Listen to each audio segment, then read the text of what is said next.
Chapter 1, A Rain-Soaked Revelation. Freya's PO. The sterile scent of disinfectant filled the hospital air, pricking at my sensitive nose as the sound of my heartbeat thundered in my ears. I sat stiffly on the chair, my fingers gripping the edge as though it could keep me from spinning out of control. Dr. Sarah Mitchell stood in front of me with a warm smile, holding a paper that could change my life. "Congratulations, Luna Snow," she said, and her voice seemed to echo in the room, almost too loud compared to the drumming of my thoughts. "You're going to have a healthy cub." I froze, my breath catching. My hands trembled as I reached out and clasped the report she handed me. "I'm pregnant?" My voice cracked, barely over a whisper. "Yes, about 6 weeks along," Sarah confirmed gently. Her glasses gleamed under the flickering hospital lights as she studied my face. "The heartbeat is strong. This is a joyous moment for your pack." Her voice trailed off as her smile faltered slightly. "Forgive me, Luna, but why isn't King Alpha Steele here with you? First appointments are usually shared between mates." My stomach tightened, and I struggled to force a smile. "He's busy with pack duties. Territory disputes," I lied, trying to keep my tone nonchalant. The ache in my chest told me the lie wasn't for her, it was for me. She nodded sympathetically, misinterpreting the awkward pause as embarrassment. "Of course, alphas are always busy, but you should tell him soon. It's big news after all." Big news. How often had I dreamed of a moment like this? Carrying my mate's cub, becoming the mother to the next alpha. But reality wasn't like the fairy tales I used to believe in. Aaron didn't love me. Our mating had been arranged, political strategy masked as destiny. A part of me wanted to use the mate bond right there, to reach out to his mind and share this life-changing moment. But the memory of his cold, sharp words when I last used it on him stopped me. "Don't invade my thoughts without permission, Freya," he had snapped, his eyes like steel. "I've tolerated much already, but this is too far." I swallowed hard, forcing the memory away. "Thank you," I murmured to Sarah, clutching the papers tightly as I stood. Leaving the clinic, the gentle drizzle of rain greeted me. I stepped onto the sidewalk and tilted my face upward, letting the cool drops land on my skin. My hand instinctively went to my stomach. Inside me, a tiny life grew, a reminder that Aaron and I were connected by more than just a bond we neither of us asked for. For the first time that day, I smiled softly. "We'll be okay," I whispered, as though the cub could hear me. The buzz of my phone snapped me out of my thoughts. Pulling it out, I saw a message from Aaron. "Bring me an umbrella at the Blue Moon Club." I frowned, my heart sinking a little. The Blue Moon Club? He was supposed to be attending a pack meeting. My fingers hesitated over the screen, questioning, but I shook my head. Whatever his reasons, my role as Luna meant I supported him, always, even when he didn't want it. Calling Thomas, the pack driver, I quickly arranged for him to pick me up. The Blue Moon Club was a glittering spectacle in the heart of downtown Seattle, its sleek facade exuding exclusivity. Freya stepped out under the rain, her clothes damp from the light drizzle. Her eyes lingered on the building, where laughter and muted music spilled through from within. "Membership card?" The towering bouncer at the entrance grunted, crossing his arms. Freya blinked in surprise. "I'm Luna Snow, of the Northern Ridge Pack. I'm here on behalf of Alpha Steele." He barely glanced at her, unimpressed. "No card, no entry. Those are the rules." A flush rose to her cheeks, but she kept her tone calm. "Can you inform him I'm here?" she asked, pulling out her phone. She fired off a quick text to Aaron. "I'm outside with your umbrella." Unbeknownst to her, in an upper lounge of the club, a group of werewolves gathered around a table, enjoying the evening. Aaron sat at the center, his presence commanding as always. Beside him was Caroline Redwood, her perfectly curled hair and elegant dress drawing the occasional glance from the others in their group. Caroline's lips curled into a teasing smirk. "Your Luna came all the way to deliver you an umbrella, Aaron? How loyal." Marcus Cross, Aaron's second-in-command and childhood friend, chuckled as he held up Aaron's phone. "Couldn't resist sending her a little message. She really does jump at your every word, huh?" Aaron grabbed his phone back, his golden eyes narrowing. "Don't play games, Marcus," he muttered, his expression unreadable. Tapping out a quick text, he told Freya to leave. "Don't need the umbrella. Go home." Marcus laughed again, but Aaron didn't join in. His gaze lingered out the window for a moment, where he could vaguely make out a figure standing in the rain. but he said nothing. The short message made me pause. Standing outside in the rain, I held my phone tightly, staring at the screen. Don't need the umbrella. Go home. A sinking feeling settled over me, but I shook my head. Maybe he was busy. Maybe this was a misunderstanding. Aaron was an enigma to me most days, and our decades-apart connection felt like a bridge constantly on the verge of collapse. I sighed and turned to leave.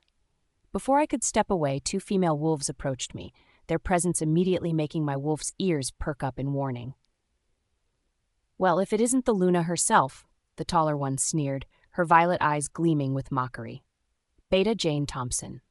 The second one, Rachel Parker, tilted her head with a smirk. "Out here in the rain? What a sad sight. Does the King Alpha even care about you?" "I don't want any trouble," I said quietly, my voice steady despite their jabs. But Jane wasn't having it. "Oh, we're not here for trouble. Just a friendly word of advice. You know Caroline's back, right?" The mention of her name made my chest tighten. I clenched my fists, holding back the wave of emotions that threatened to overwhelm me. "You should gracefully step down as Luna," Rachel added. "Aaron's real mate is back now. You're just, well, a placeholder, aren't you?" Their laughter echoed in the rain as they walked away, leaving me standing there, my heart heavy. My hand drifted to my stomach, seeking the faint comfort in knowing I carried the future Alpha. They didn't know. No one did. Not yet.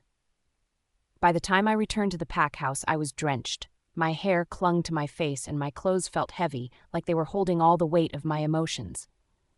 "Luna," Emily, our pack healer, rushed over with a towel. Her eyes were wide with worry. "You're completely soaked." I barely had the energy to respond, but before I could, Aaron's presence filled the space. His arrival was like a gust of cold air, commanding everyone's attention. His golden eyes locked onto me, narrowing. "Why are you wet?" he demanded. His voice was sharp, frustration clear in every word. I froze under his piercing gaze. I couldn't tell him the truth. Not about the prank, not about the Redwood Wolves' taunts. I gave my umbrella to a human child," I said softly, keeping my voice even. "She needed it." His expression darkened. "That was reckless. Do you have any idea how dangerous it is to risk exposure to humans like that? Have I not made myself clear about pack protocol?" Each word landed like a blow, but I held his gaze, refusing to cower even as my emotions threatened to spill over. I blinked rapidly, forcing the tears back. Not here. Not in front of everyone. But it was like he could sense it. His own movements surprised me as much as the pack members watching. Without hesitation, Aaron strode forward and pulled me into his arms. It wasn't affection. It was instinct. His wolf side reacting to my distress, even as his human self might have fought against it. But even his arms couldn't keep a single tear from falling. It slipped down my cheek, landing on his shirt before I could stop it. This secret, the cub, our heir, felt heavier than ever. Chapter 2. A broken bond. POV. Aaron's hand on my arm was rough as he all but pushed me into the bathroom, his movements sharp and cold. I stumbled slightly, catching myself on the edge of the sink as he stepped back and slammed the door shut. The loud bang echoed, making my wolf whimper within me. I stood there frozen, my breath shaky. I listened, the sound of his firm footsteps retreating growing fainter until they vanished completely. Only then did I dare to move. My hand reached up slowly, brushing away the tears that had already started to fall. The bathroom light buzzed softly, casting harsh shadows on the tiled floor. I reached into my pocket and pulled out the paper that had meant the world to me just hours ago, the hospital report. My fingers trembled as I unfolded it, the crinkled edges damp from the rain. The words blurred before my eyes. Pregnancy confirmed. My wolf howled softly in my chest, but it sounded far away, like an echo I couldn't grasp. What a fool I'd been. I had imagined a joyous moment with Aaron, sharing this news together. I thought, perhaps for once, we could be more than just 2 shadows passing by in the same pack house. But what happened today shattered even that slim hope. My mind replayed the events of the night over and over. He never went anywhere without his phone. It was practically an extension of him as Alpha King. Someone else must have sent that message, leading me to that club, watching me from above as I stood in the rain like a naive fool. A bitter laugh slipped from my lips. It felt ugly, raw. My hands tightened on the report, and before I could even think twice, I ripped it apart, the paper shredding into worthless pieces in my hands. One by one, I tossed them into the toilet and flushed. My stomach tightened as the water swirled, taking away what should have been my joy. I stepped into the shower, letting the hot water beat down on me. I stayed there longer than I needed to, hoping it could wash away more than just the cold rain. But hope was a dangerous thing, wasn't it? When I finally emerged, I wrapped a towel around my body and stared into the mirror. My reflection stared back with red-rimmed eyes, hair clinging wetly to my cheeks. But I ignored the sight. What did appearances matter now? Steeling myself, I walked out of the bathroom, my steps hesitant. Aaron was sitting at his desk, his broad shoulders hunched as he typed away on his laptop.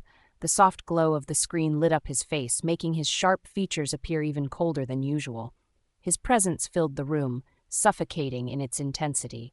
He didn't even glance at me. Instead, he gestured lazily toward the desk beside him, a steaming cup of herbal tea waiting there. "Drink it," he said gruffly, his tone clipped. "Good for your health." I stared at the tea, feeling an ache in my chest. It wasn't kindness, it was obligation. My lips pressed together as I picked up the cup, but I didn't take a sip. Instead, I stood there, holding it, watching him. Aaron was always so focused, so controlled, but tonight there was something else. His movements were sharp, almost impatient. "Aaron," I said softly, my voice breaking the silence. He didn't even look up. "What?" His tone was curt, dismissive. I hesitated. The words I wanted to say caught in my throat. My gaze traced the outlines of his face, his strong jaw, the way his black hair fell slightly over his temple. When he finally glanced up, irritation gleamed in his golden eyes. "If you have something to say, then say it," he snapped. I began, but before I could finish, he stood abruptly. In the blink of an eye, he closed the distance between us, his hands reaching out to cut my chin. His lips crashed against mine, rough and demanding. I gasped, the tea slipping from my hands and landing softly onto the carpet, forgotten. His kiss was fierce, desperate, overwhelming.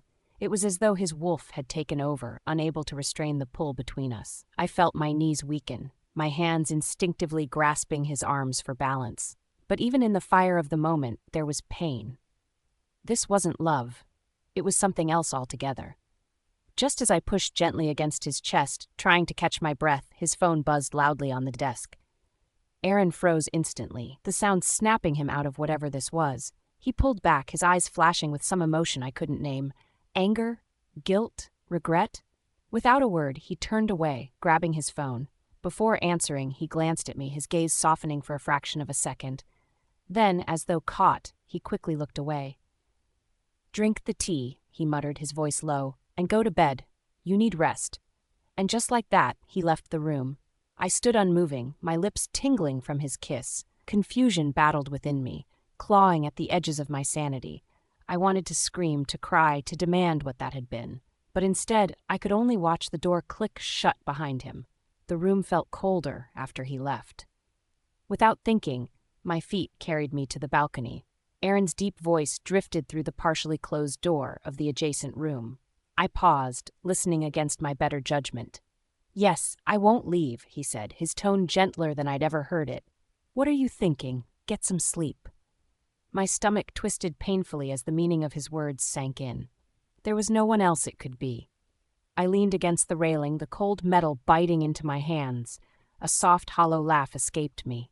He could be so tender, so caring, just not for me. Back in the bedroom, I sat heavily on the edge of the bed. My thoughts ran wild, flashing painfully vivid memories before me. Images of 2 years ago, of all the decisions that had led me here. My family had been wiped out in a single greedy push from neighboring packs. We lost our land, our allies, and our status. What was left of us became a target for vultures, other alphas offering to take me as their mate in exchange for their help. Those were the darkest days of my life. I'd been ready to give up when Aaron returned. He swept in like a storm, shoving aside those who mocked me and protecting my family. When we found out we were fated mates, I thought it was a twist of fate, a gift from the moon goddess. How naive. He told me plainly the truth. This was no fairy tale. The mating was nothing more than a political exchange, a means to secure his grandmother, Elder Catherine's approval. I agreed. What choice did I have? He would restore my family's name, and I would play the part of Luna, even if his heart belonged to someone else. After 2 years of trying to fill this role, all I had left in my chest was a hollow ache. Still awake? Aaron's deep voice startled me, pulling me back to the present. He sat beside me on the bed, his expression unreadable. His warmth radiated against my side, but it didn't feel comforting. My throat tightened. I didn't turn to face him. "We need to talk," he said, his tone measured. I closed my eyes, bracing myself. "I want to sever our mate bond," he said simply. Even though I'd expected this, my heart clenched painfully in my chest. The air seemed thinner, harder to breathe. "When?" I asked, relieved that my voice came out calm and steady. He hesitated, as though surprised by my composure. Then he cleared his throat and continued. "After my grandmother's treatment, we'll wait until she's fully recovered." I nodded. Just nodded. My lack of reaction seemed to unsettle him further. His jaw tightened, his hands clenching into fists. "You're heartless, you know that?" he muttered, as if daring me to argue. 2 years. 2 years of this arrangement, and this was all he had to say. He lay back on the bed, closing his eyes as if trying to push away whatever discomfort lingered in him. "Aaron," I said softly after a long silence. His golden eyes opened, meeting mine. "What do you want to say?" I stared at him, the words caught in my throat. Finally, I managed to whisper, "Thank you for these past 2 years." The light in his eyes dimmed, his expression unreadable. "You're so verbose," he said flatly, turning away. Verbose? The word stung more than it should have. I turned my back to him, curling up slightly on my side. The walls felt like they were closing in, the bed too large and too empty despite his presence. We didn't speak again. After the bond was severed, I wouldn't have the chance to thank him. Not again. Chapter 3, Hidden Secrets. Freya's POV. I woke up groggy, heavy-headed, and bone-tired. The after-effects of last night's rain were kicking in, and I'd caught what was likely the worst cold I'd had in years. I dragged myself out of bed and shuffled over to the bathroom, barely able to hold my head up. The bathroom light gleamed on the cold tiles, making my headache worse. I opened the medicine cabinet, pulling out a bottle of cold medicine. My fingers worked robotically, unscrewing the cap. But then it hit me. The cub. My joints locked in place, the bottle frozen halfway to my lips. I stared down at the pills in my palm, a wave of panic washing over me. I was pregnant, 6 weeks along. I couldn't take these. They could harm the baby. Horrified, I rushed to the sink and spat out the small amount of water and pills that had touched my tongue. My hands shook as I rinsed my mouth out, gripping the basin for balance. "What are you doing?" Aaron's low, firm voice startled me. I spun around, nearly losing my footing. He stood in the doorway, broad-shouldered and imposing, the usual frown etched across his face. Even freshly out of bed, his golden eyes were sharp, his alpha presence suffocating the room with authority. I thought I grabbed the wrong medicine," I stammered, gripping the edge of the sink harder to steady myself. His eyes narrowed slightly, the suspicion clear in his gaze. He stepped closer, his hands stuffed into the pockets of his sweatpants. "You look awful." "I'm fine," I lied, my voice cracked, betraying just how bad I actually felt. Aaron tilted his head slightly, his eyes scanning me from head to toe. For a moment his wolf flickered behind his gaze, the faintest glint of concern crossing his features. I didn't trust it to last. "You're burning up," he said flatly. He was close enough now that I could feel the faint warmth radiating from him. Though Aaron's tone remained detached, his wolf, Logan, was restless. I could sense it. His wolf always responded when I was unwell or in danger, even when his human side ignored me. I tried to brush past him, needing to put space between us. "I'll be fine, it's just a cold." Aaron's arm shot out like lightning, blocking the doorway. His posture was tense, his eyes scrutinizing me further. "Freya, you don't look fine. I said I'm fine, Aaron." I cut him off, harsher than I intended. My voice wavered under his piercing gaze. The bond hummed faintly between us, reminding me of the shred of connection we shared, a connection his wolf clung to, even if he didn't. But I couldn't afford this tension, not when the secret of my pregnancy was still hanging precariously over my head. Aaron studied my face again, silent for a long beat. I thought he'd press the issue, but instead he stepped to the side, his jaw tightening as he dropped his arm. "If you say so," he muttered coldly as I slipped past him. The relief that washed over me was short-lived. I could feel his gaze boring into my back. Third person's POV. The dining room was warm and bright, the morning sun spilling golden light across the table. Martha Wilson had outdone herself again, covering the table with freshly baked pastries, steaming coffee, and brightly colored fruit platters.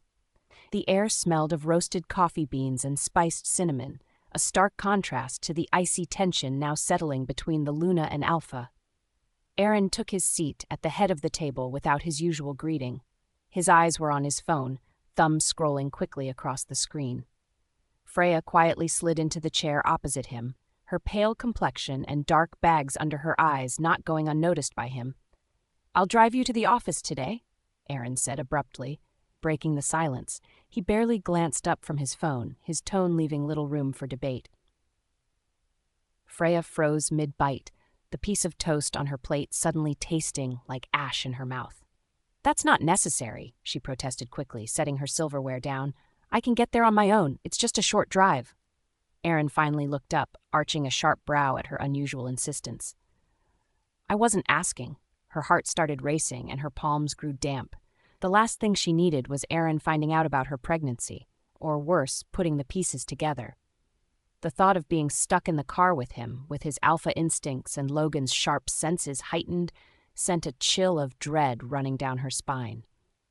"I just remembered," she blurted out, forcing herself to sound casual. "I forgot to finish a report last night. I need to leave early to fix it." He straightened in his chair, now leveling her with a penetrating stare.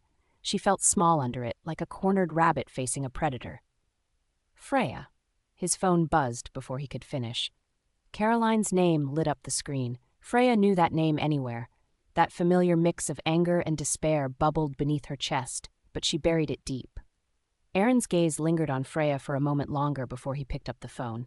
"Yes," he answered, his tone softening by several notches. Freya didn't have to hear Caroline's voice on the other end to know who it was.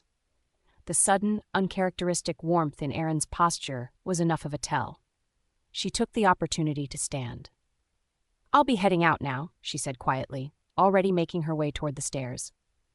She grabbed her bag from the bedroom, her hands moving quickly as she sent him a quick text, heading to the office. "Have a good day." By the time Aaron ended the call, she was gone. Aaron stared down at his phone, frowning at her abrupt departure. It wasn't like her to avoid him, no matter how tense things were between them. The unease Logan felt earlier hadn't entirely dissipated, and it rubbed against him, making him restless. My head throbbed the entire drive to the PAC office. Every breath felt like gravel scraping in my chest, and my body ached with exhaustion. The herbal tea I'd forced down earlier didn't seem to help. My fingers brushed over my stomach absently, a lump forming in my throat. How could something so small already feel like the entire world? I hadn't even met my cub, and already I was ready to give up everything to protect them. But that fear of Aaron's rejection lingered, sharp and jagged in my chest. If he found out, if he demanded I terminate the pregnancy, I shook the thought away, bile rising in the back of my throat. No force on this planet, Alpha King or not, would make me give up this life growing inside me. Keeping my delicate secret and fulfilling my duties as Luna would be no easy task. My cold didn't help my situation today. Every time I coughed, a wave of nausea and dizziness followed. Luna Snow. Sarah Cooper's soft yet direct voice broke through my spiraling thoughts. I looked up to see her slender frame and worried eyes hovering by my desk. "Are you okay? You look like you've been hit by a truck. It would have been funny if I wasn't actually feeling half dead." I forced a small smile, waving her off. "I'm fine, Sarah. Just a cold." "Are you sure? You look like you're about to pass out."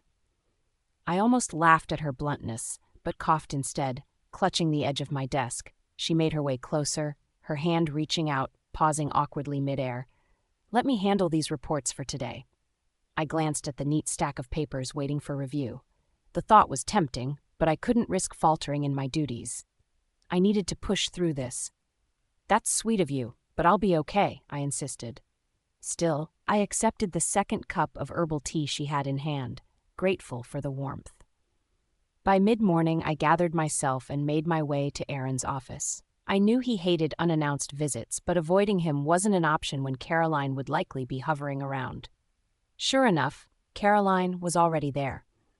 The sight of her standing beside his desk, even in something as ordinary as a blazer, made my stomach twist. She was everything I wasn't: confident, graceful, composed. Her green eyes lit up when she saw me, her warm smile disarming and unassuming. "Freya," she greeted, quickly closing the gap between us. She rested a perfectly manicured hand on my arm. "I've been meaning to find you. I've just heard what happened to your pack. I'm so sorry." Her outpouring of sympathy felt genuine, which made it all the harder to resist despising her. She hadn't been here during the fallout of my family's pack collapse. Having been abroad, controlling her own pack's alliances. "I had no idea until Aaron told me," Caroline explained, her concerned gaze not wavering. "It must have been a lot to handle." I forced a tight smile, shrugging lightly. "It's in the past now." Was I imagining it, or did her hand linger longer than necessary on my arm? Whatever sincerity she held couldn't quite douse the bitterness curling in the pit of my stomach.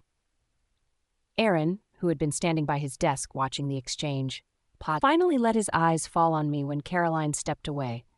As his gaze lingered, the annoyance carved into his features became clear. "You look pale," Caroline commented, tilting her head slightly. "Are you ill?" Aaron immediately straightened, his piercing golden eyes flicking back to me. "Why did you come to work if you're sick?" His tone wasn't gentle, wasn't full of concern. It was cutting, authoritative, and laced with irritation. Even in moments like this, he cared more for appearances and rules than me. Chapter 4: Fever Dreams and Old Flames. Freya's. Aaron's sharp reprimand hung heavy in the air of his office. The stares of the nearby pack members, especially Caroline's sympathetic gaze, seared into my skin like fire. My fists clenched at my sides, desperate to keep my anger and humiliation from showing. "Why are you here if you're sick?" Aaron barked, his voice cutting through me without mercy. "Luna or not, you have no excuse to neglect your health. How can you attend to pack matters when you can't even attend to yourself?" The incredulous scoffs of the other wolves in the room made the blood pound in my ears. Caroline's soft gasp reached me next, her tone effortlessly kind as she interjected. "Aaron, that's—" "Enough, Caroline," Aaron growled, and my shaky hand instinctively gripped the back of a chair for balance. "Freya knows better." I swallowed hard, the lump in my throat lodged like a stone. The pregnancy had robbed me of my focus and strength today, and now my Luna status, my title, my pride, all of it felt like it was slipping away with every accusing glare Aaron sent my way. I couldn't bear to stay a moment longer. Careful not to let my voice, I managed to speak. "Pardon me, Alpha. I remembered some urgent tasks in my office. I'll excuse myself now." Turning abruptly, I moved toward the door. Caroline, ever the caring presence, spoke again in my defense. Her voice was soft, warm, and so full of concern, it made my stomach knot in jealousy. "Aaron, you shouldn't be so harsh." I froze at the doorway, my fingers trembling on the handle as I heard Aaron snort. "Harsh?" The word dripped with sarcasm. "The former princess of the Snowblade Pack isn't made of glass, Caroline. She can endure more than you think." Pity. That's all I saw in their eyes. And worse, he made me feel like a broken relic. The once proud Luna now overstayed her welcome, standing as a shadow of the mate he never wanted. That was all I could take. I pushed the door open and walked quickly, ignoring the pulsing ache in my temples and the tightening in my chest. By the time I reached my office, my knees felt weak and my thoughts spun. My fingers trembled as I leaned against my desk, my head pounding. "Luna, you're burning up!" Sarah Cooper's voice startled me. She rushed to my side, her face pale with worry. Please, let me call someone. You need to rest." I waved her off, my voice hoarse. "I'll stay here. I just need a few minutes." She hesitated, wringing her hands nervously. I appreciated her concern, but I couldn't bear the thought of anyone reporting this back to Aaron. I wanted to avoid another scolding or more piercing looks from the pack. I lowered my head onto the desk, fighting the fever's pull, and let it win. In my fevered dream, I was young again, a hopeful 18-year-old. The corridors of the old pack house stretched endlessly in the moonlight as I crept toward the training room. My hands gripped the folded letter I'd written, a confession of my feelings for Aaron. Just as I approached the door, voices stopped me. "She saved my life, Marcus," Aaron was saying, his voice filled with admiration. "Do you understand what that means to me? I'll always owe Caroline." Marcus laughed lightly. You're hopeless, Aaron. Everyone knows you'd go to the ends of the earth for her, even if she doesn't want to be your Luna. A bitter pang struck me as I hesitated by the door. Freya? Someone asked. My ears perked up at my name. Aaron's laugh followed, soft but dismissive. Freya is like my little sister. She's sweet, sure, but that's it. I'll protect her because it's my duty as Alpha. But Caroline will always have a place in my heart that no one can replace. My heart cracked, the words cutting through me like a blade. The dream shifted, and I wasn't 18 anymore. Darkness wrapped around me as Aaron's glowing golden eyes pinned me in place. His clawed hand gripped my chin harshly, his voice a cold command. Get rid of it, he snarled. This cub is proof of nothing but manipulation. Do you think I'll fall for a trap like this? The words sent my wolf, Bella, howling inside me in abject anguish. I tried to speak, to argue, but Caroline appeared at Aaron's side, her stunning face emotionless. She's just trying to trap you, Aaron. You know that, she said coldly, tilting her head in mock pity. No, I cried out, my own voice ripping through the nightmare. I woke with a start.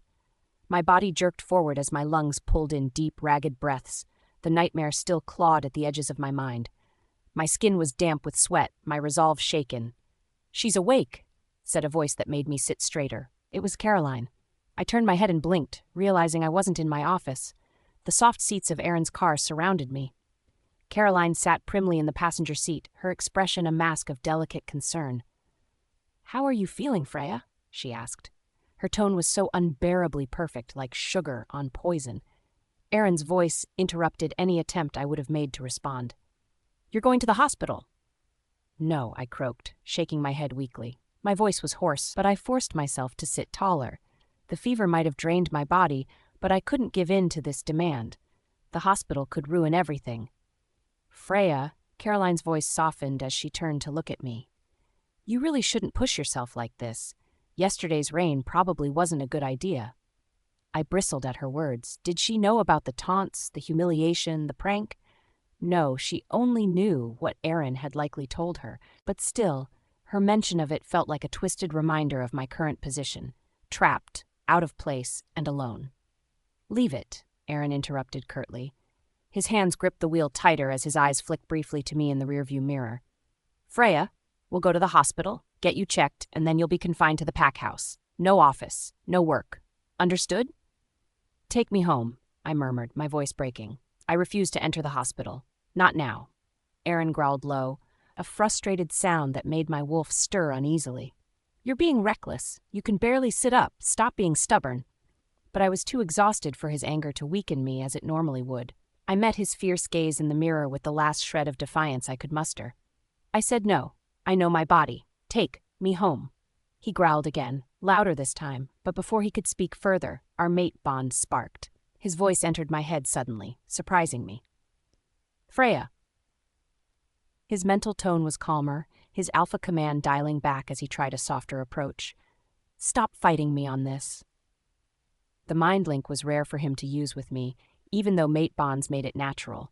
And on any other day, maybe I would have felt a flicker of joy knowing he cared enough to speak that way. But not today.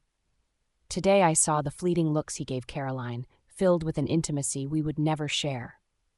I remembered the nightmare's vivid images of cold hands and accusing words. And I knew that no matter what he said now, his actions would never match. I want to go home, I repeated in my mind, shutting down the link before he could argue further. Caroline's feigned concern and Aaron's rare softness only deepened the ache in me. Home was no comfort either, but it was the only place where I could curl up and hide from it all. Chapter 5, A Reluctant Patient, POV. I know just the person who can help. Caroline's voice was soft, almost too soft, as she turned to Aaron.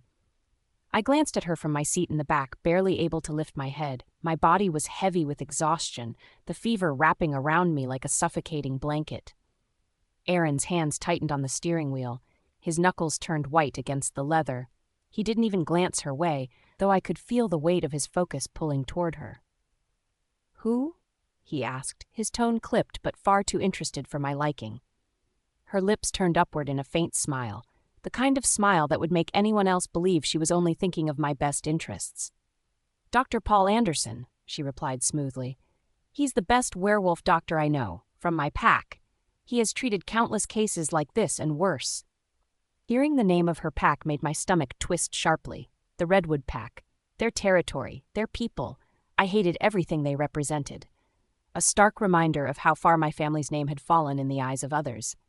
We don't need him, I rasped, my throat dry and scratchy.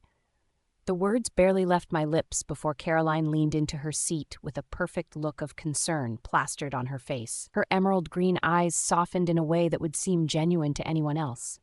Freya, she said gently, her tone condescending, though I suspected it wasn't obvious to Aaron. You're not in any condition to be stubborn. You clearly need medical attention. We're only trying to help. I wanted to snap back, to tell her to stop pretending she cared about me. But my body betrayed me. The fever was drowning out my strength, leaving only my emotions simmering just below the surface. Aaron's golden eyes flicked to me in the rearview mirror, sharp and cold as ever. He made the decision without hesitation. We're going. My heart dropped. That's not fair, I tried weakly. You don't even... Enough, Freya. His tone made it clear there would be no further arguments. His words hung in the air like a whip, silencing me immediately. Caroline settled back into her seat with a faint, triumphant smile that she didn't even try to hide. I bit my lip to keep the anger and hurt from bubbling over. Bella let out a low growl in my mind, furious and restless. Don't trust her. She's playing you both. I clenched my fists against my skirt, ignoring my wolf's protest. The Redwood Pack gates loomed ahead. When we arrived, my fingers trembled as I unclasped the seatbelt. For a fleeting moment, I thought maybe the guards at the entrance would turn me away. But they didn't hesitate. One quick look at Aaron and Caroline in the front, and they waved us in. Their smiles were warm and familiar when directed at Caroline. Their gazes barely even flickered toward me as I sat slumped in the back seat. The clinic building stood pristine and modern, its polished exterior reflecting the cool morning light. Inside, every corner gleamed with cold efficiency. Everything about the place felt detached, impersonal. As soon as Aaron parked, I made the mistake of stepping out too quickly. My legs gave out almost instantly, the fever stealing what little strength I had left. Caroline was there in an instant, her arm curling around mine with practiced ease. The care in her voice grated against my nerves. Careful, Freya, she said softly, her smile picture-perfect. You shouldn't try to push yourself like this. I'm fine, I muttered through clenched teeth, jerking my arm out of her grip. She laughed lightly, undeterred by my rejection. There's no need to be stubborn. Let me help you. Bella growled louder in my mind, her fury echoing like a heartbeat. Tell her to back off. You don't need her meddling hands. But I didn't have the strength or energy to fight. This fever was turning me into a shadow of myself. I gave in reluctantly, allowing Caroline to steady me as we made our way inside. Each step felt like a monumental effort, my heartbeat thumping sluggishly in my ears. All the while, I was painfully aware of how out of place I was here, in her world. Aaron walked a few paces ahead, his shoulders stiff as his gaze swept across the clinic. Even though we were far from Northern Ridge territory, the alpha in him never fully rested. Dr. Paul Anderson appeared shortly after we were seated in one of the clinic rooms. He was tall and sharp, his precise movements and assessing gaze giving him an air of authority. Dr. Anderson, Caroline greeted warmly, her voice soft and welcoming. Thank you for seeing us on such short notice. Of course, Caroline, he replied with a small smile. Anything for you. I swallowed hard, suddenly feeling nauseous for a completely different reason. The doctor's attention shifted to me, his gaze clinical as he took in my flushed skin and trembling hands. His frown deepened. She's running a high fever, he remarked, picking up a thermometer. The device beeped after a few moments, though I didn't need to see the numbers to know it wasn't good. Dr. Anderson's expression grew darker as he turned to Aaron.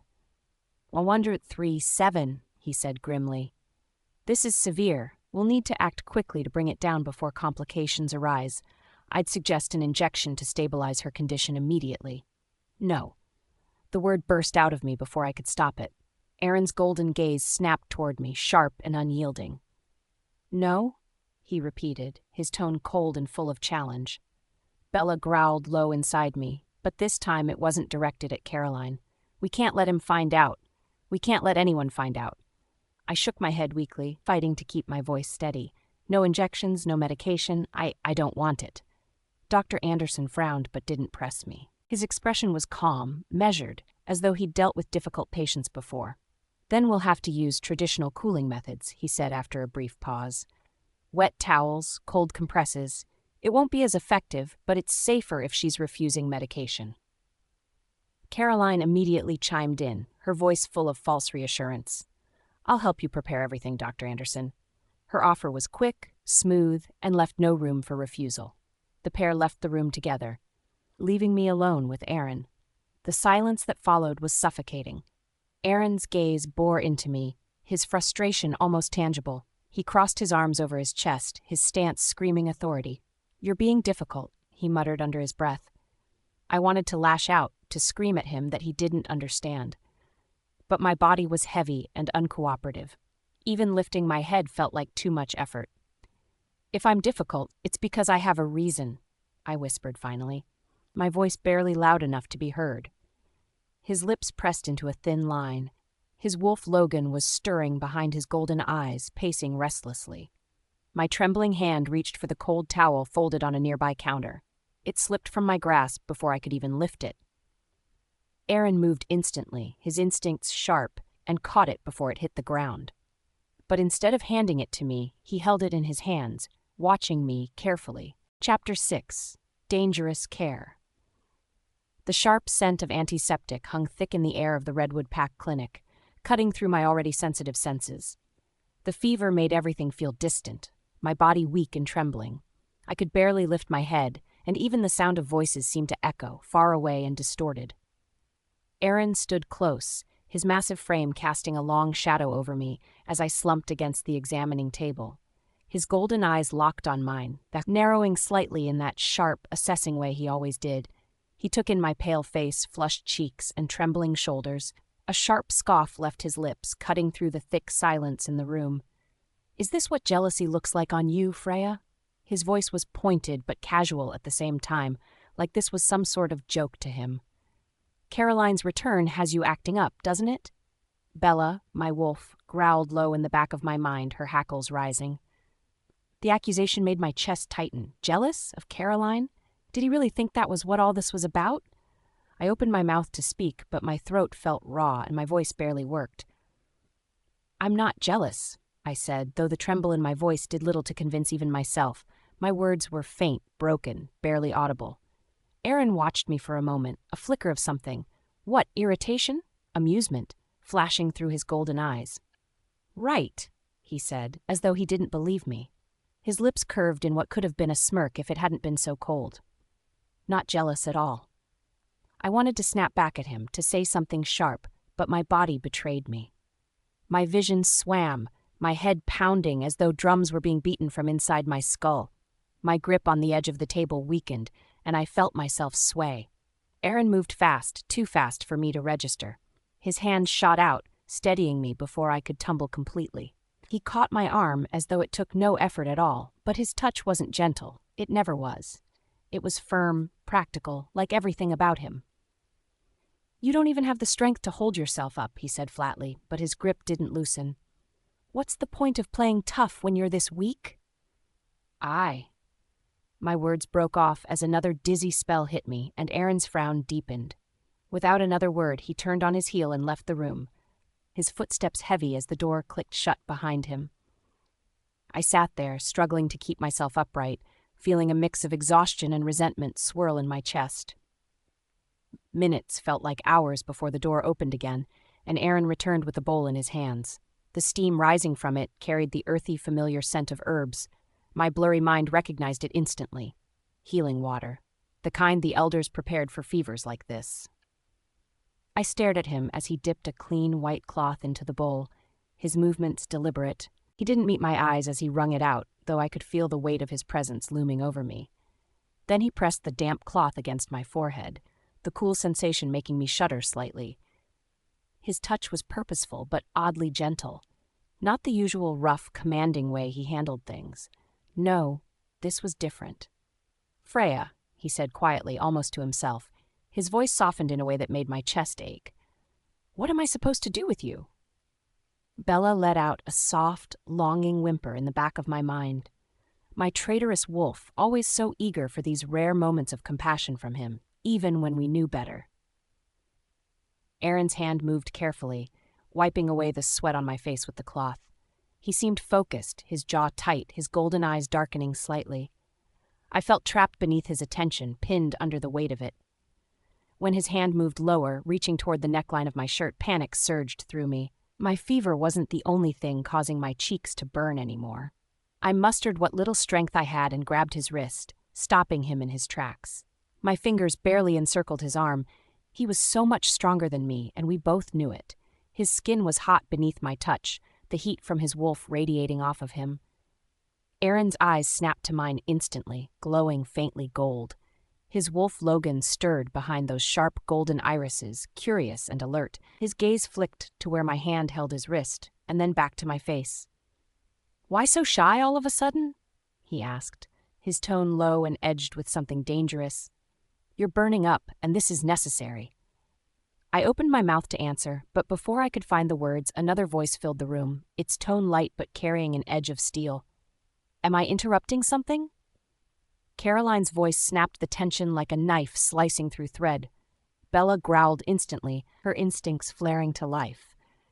My hand fell from Aaron's wrist as we both turned to face her. She stood in the doorway, holding a beautifully crafted porcelain cup. Steam rose from the tea within, filling the air with the sweet scent of flowers and honey. Caroline's perfect lips curved into an easy smile as she stepped forward. "I brought some healing tea," she said smoothly. Her green eyes flicked over me briefly, her expression softening. I thought it might help. She walked with confidence, her movements naturally elegant, her presence filling the room the way sunlight floods a dark space. She stopped beside Aaron, her fingers brushing against his arm as if by accident. "I'll handle it," she continued, looking pointedly at the cloth Aaron held. "You have more important matters to take care of, don't you?" For a fraction of a second, Aaron froze. His eyes darted between Caroline and me, a muscle ticking in his jaw. His wolf resisted. That much was clear, but his human side was stronger. He nodded once, curt and businesslike. Without another glance in my direction, he left the room. The door shut behind him with a soft click, leaving me alone with Caroline. She turned to me, her smile still perfectly in place as she reached for the damp cloth Aaron had left behind. "Well, let's make you more comfortable, shall we?" I tried to protest, but my voice cracked, and Caroline didn't wait for my approval. She helped me sit up, her hands firm but surprisingly gentle. Her green eyes flicked over me curiously as she began loosening the ties of my shirt. "You've been having a rough time, haven't you?" she mused softly, more to herself than to me. Her gaze lingered a little longer than necessary, her eyes glinting with what looked like amusement. "You have a lovely figure," she said after a pause, her tone light enough to seem like a compliment. But there was something behind her words. "He must have enjoyed your companionship while I was away." She smiled wider, her teeth a little too sharp. Bella's growl echoed inside me again, but I said nothing. What could I say? I felt too weak to argue, and she wasn't finished. "It's sweet of you, really," she went on, "keeping the bed warm for him. But you do know that's all it is, don't you?" Her words cut deep, each one sinking further than the last. I gritted my teeth, trying to keep my breathing even as she adjusted my hospital gown, her hands moving too leisurely. "This has always been temporary," she added, her voice softening just enough to make the sting feel sharper. "Aaron's heart has always belonged to me. You must know that. We've been through so much, no one could ever take my place." I couldn't let her see how badly her words hurt. I couldn't let her win. Taking a shaky breath, I looked up at her and forced myself to speak. "You're right," I said quietly, the words bitter on my tongue. Every syllable felt sharp and wrong. "Aaron and I, it's just politics, a bargain." Her eyes gleamed, pleased with my answer, but I wasn't done. "I know where his heart lies," I continued, each word steady. "After all, you saved his life. You've always been the one he remembers, the one who matters." My hand fell protectively over my stomach, an unconscious movement I couldn't stop. Bella hissed in frustration at my attempts to keep the peace, but I ignored her. "I know my place," I told Caroline firmly, though my voice cracked on the last word, "and I'll never forget it." Chapter 7, Fever Dreams and Pack Politics, Freya's POV. Caroline's smile was as perfect as ever, but I caught the briefest flicker of something in her eyes when I spoke out. Maybe surprise, maybe irritation. It was so fast, I almost thought I imagined it. Almost. Before the awkward silence could stretch further, Dr. Anderson cleared his throat loudly. The sharp sound broke the lingering tension in the room. His professional demeanor returned as though he hadn't noticed the clash. "Luna Freya," he said firmly, glancing at me, though I saw his gaze stray toward Caroline more than once. "Your fever is still dangerously high. I'll prescribe wolf healing herbs. They're specialized treatments for cases like yours. You'll need to start taking them immediately." I didn't respond, just nodded weakly. I didn't trust myself to speak. My eyes darted to Caroline, who gave her trademark warm smile, though her posture straightened like she was ready to take charge. Dr. Anderson nodded at Caroline. "Perhaps, Miss Caroline, you could encourage her to take them. Herbs need consistency to work effectively." His words were polite, but his voice carried undertones of authority. Caroline placed a hand on her chest, feigning modesty. "Oh, of course. Anything for Freya's recovery." The way she added an extra layer of sweetness to her tone made my stomach churn more than the fever already did. Bella growled faintly within me, a sharp warning to stay on guard. Aaron's voice cut through the room, cold and firm. "Are we done here?" He glanced between Caroline and Dr. Anderson impatiently. "We're leaving. She's been through enough." Dr. Anderson flinched ever so slightly at the Alpha's tone and hurriedly nodded. "Yes, Alpha Aaron, just make sure the Luna starts the herbs today." His eyes touched on me briefly, but lacked the warmth they carried earlier. Caroline turned to Aaron after we left the examination room. "I'll ride with you in case she needs help during the trip back." She made it sound like a casual suggestion, but there was meaning in her words. Aaron nodded without hesitation, which shouldn't have surprised me by now, but it still stung. Bella growled louder this time, clawing at my chest, angry and protective. I ignored her. The car ride back to the Northern Ridge pack house blurred into a haze of fever-induced dizziness. Every bump on the road jarred my head, making the pounding in my temples worse. When we arrived at last, the pack house stood tall and looming, its timber walls glowing faintly under the setting sun. All I wanted in that moment was to crawl into bed and escape this day. But fate wasn't that kind. I stepped out of the car too quickly, desperate to leave. The world tilted alarmingly, my knees buckling beneath me. Strong arms caught me just as I was about to hit the ground. The sparks of the mate bond flared where Aaron's hands gripped my waist tightly. "For moon's sake, Freya." His voice was sharp with irritation. His golden eyes burned as they glared down at me. "This is what happens when you ignore proper treatment and act stubborn." I forced myself to stand upright, shaking him off despite the weakness in my limbs. My pride wouldn't let me rely on him. "I don't need your help." "Clearly, you do." He didn't let go immediately, his hands lingering just a second longer than necessary, but his tone was harsh, cold, unforgiving. Caroline's POV. I stepped in quickly, brushing past Aaron to take Freya's arm. My movements were smooth and natural, rehearsed even. "She's unsteady," I said softly, tilting my head in a show of concern.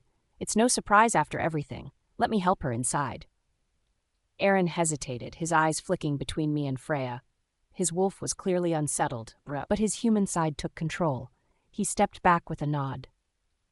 I guided Freya into the pack house, and as soon as we crossed the threshold, the whispers began. "That's Caroline Redwood. Isn't she the one who saved Alpha Aaron's life? I heard she's his true love. The Luna's just a political match, arranged after her family lost their territory." The conversations drifted as pack members passed around gossip like wildfire. I pretended not to hear, but every word settled like victory in my chest. Martha Wilson, the stern house manager, stormed toward them, frowning. "Don't you all have something better to do than stand around whispering?" Her beta authority carried weight. The lower-ranking wolves quickly scampered to their tasks. I fought to keep my smile hidden as I led Freya upstairs. Her feverish state made her compliant and weak, too weak to protest. When we reached her chambers, I helped her to the bed, arranging the blankets perfectly over her. My lips curled ever so slightly as I glanced toward the Alpha's coat hanging near the door. It was tucked away neatly, but the sight of it darkened my mood for just a flicker of a second. I smoothed out my expression before leaving. Finally alone, I exhaled shakily, sinking into the warmth of the blankets. But my mind was far from calm. My hand instinctively moved over my stomach, shielding the life growing within me. No one could know, at least not yet. My eyes stung with exhaustion, my muscles heavy and numb. Worry gnawed at me even as the fever took hold again. How much longer could I keep going like this? How long until someone found out?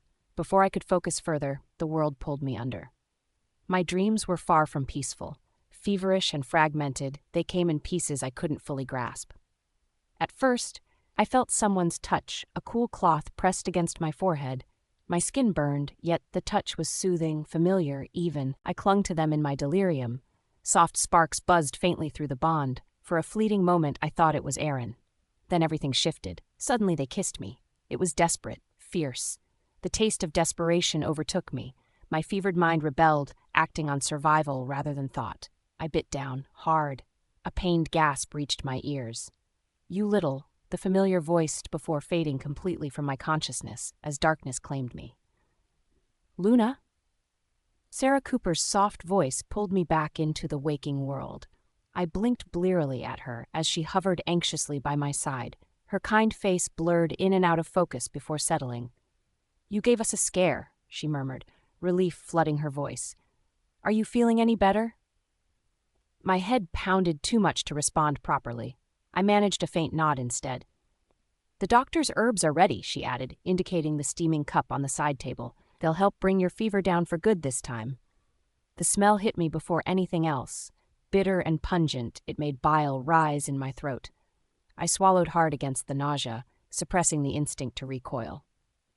"I appreciate it," I managed, my hoarse voice barely above a whisper. Sarah smiled warmly. "You're hungry, aren't you? I'll bring you some soup. You shouldn't take medicine on an empty stomach." "Thank you," I said, forcing a small smile. The moment she left the room, I grabbed the cup. Shaking fingers carried it to the bathroom sink, and without hesitation, I poured it all down the drain. The scent of the herbs hung in the air like a taunt, but I didn't care. I wouldn't risk harming the cub. As I turned to leave, my heart stopped. Aaron stood leaning against the doorframe, one brow raised, his piercing golden eyes narrowing sharply as they locked onto me. His presence made the small bathroom feel even smaller. "What are you doing?" he asked, his tone deceptively calm. Chapter 8. Secrets and Suspicions, Freya's POV. I froze the moment I saw Aaron leaning against the doorframe, his golden eyes glued to the empty cup in my hand. His sharp gaze flicked between me and the sink where the healing herbs swirled away, leaving nothing but the faint scent of the bitter remedy. My chest tightened, every nerve in my body shrieking with tension. Raising the empty bowl slightly, I forced my voice steady. "Didn't you see everything?" Aaron's jaw clenched, his eyes narrowing. His posture radiated an icy control that only made his presence more suffocating. "You poured it out." His words weren't a question. "I already told you I wouldn't drink it," I replied, meeting his glare head-on. My fingers gripped the bowl tighter, tension building with every second his eyes stayed on me. His wolf, Logan, stirred behind his gaze, his golden eyes flashing faintly. "That's not the point," Aaron said coldly, stepping into the bathroom. The small space felt cramped with the weight of his alpha dominance. Why even refuse something that will help? My lips pressed into a firm line. I could hear the unspoken accusation in his tone, but even without his words, my guilt churned in my stomach. Protecting my unborn cub was all that mattered, but I couldn't let him see through me. "I don't need it," I said firmly, brushing past him despite the tension crackling between us. My shoulder barely avoided his chest, his imposing figure too large to completely ignore. "The herbs are too bitter to drink. That's all." His arm shot up, blocking the door as I tried to leave. I swallowed hard, glaring up at him. "You're lying, Freya," Aaron said, his eyes narrowing to slits. His voice was low but sharp, slicing through the air like a blade. "Is there something you're hiding?" My heart skipped, panic clawing at me from the inside. Bella growled low in my mind, but I silenced her, stealing my expression. "What could I possibly be hiding?" I countered, my voice calm even though my body burned with fever and stress. Aaron's eyes raked over me. his alpha instincts clearly sensing something was off.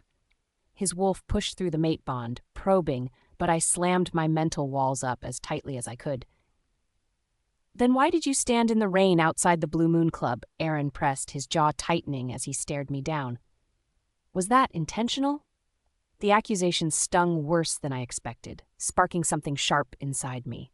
Bella snarled, trying to defend me even as I clenched my fists to stay composed. "No," I shot back, my voice rising slightly. "Why would I stand in the rain on purpose? I was doing what you asked." His eyes narrowed further, doubt swirling in them. Every muscle in his body seemed to tense, his hands curling into fists at his sides. "You were asked to bring an umbrella, that's all. Why didn't you leave when you realized I hadn't called for you?" I flinched at his tone, which was more cold than curious, like he was piecing together a puzzle I didn't want solved. He had no idea what I'd endured that night or who had been watching me from above as if I were some joke. "I waited because I thought you needed me," I said softly, averting my gaze. My voice felt small, but my resolve remained firm. Then I realized you didn't, so I left. End of story. Aaron's wolf responded to my words, a flicker of unease twisting in his eyes. He stepped closer, his towering frame making me feel impossibly small. "You didn't answer my question. Why refuse the doctor? Why refuse the herbs?" "Because I don't need them," I snapped, frustration seeping through my voice. My grip on the bowl tightened until my knuckles burned. "What else do you want me to say, Aaron? I just don't want them." He stared at me in silence for what felt like an eternity, his golden eyes searching mine as if trying to unearth the secrets I'd buried deep. Just then, a knock shattered the thick tension in the air. Amanda Wilson, the pack staff member, stepped into the doorway with a tray of food. Her eyes flicked nervously between us, sensing the storm brewing in the room. "Luna, your breakfast," she murmured uncertainly, setting the tray on the bedside table. Taking a deep breath, I seized the opportunity to escape. "Thank you, Amanda," I said, my voice tight. I brushed past Aaron, clutching the empty bowl to my chest, and sat down by the bedside. Aaron stayed rooted to the spot, his eyes locked on me as I stared at the tray. The warm scent of food wafted up, but the mere thought of eating any of it made my stomach churn. Morning sickness swirled with leftover tension, leaving an ache in the pit of my gut.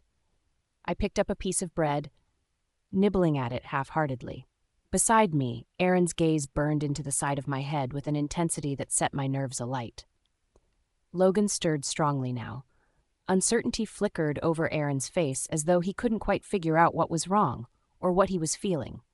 But just like that, he turned and walked out. His swift exit left the air heavy and suffocating, but I didn't stop him. Instead, I placed the bread back on the tray, my appetite gone entirely. My hand drifted to my stomach, protectively cradling the tiny life growing within me. In Aaron's absence, the mask I'd held so tightly cracked just for a moment. Later, Amanda brought the healing herbs again. Their acrid scent struck me like a brick wall, making my nausea worse. "I don't need these," I said sharply, cutting her off before she could offer them. "Please, don't prepare them anymore." Amanda blinked, visibly caught off guard. "Very well, Luna," she said hesitantly. She hesitated only a moment before nodding and leaving. I let out a tired sigh, slumping back against the pillows.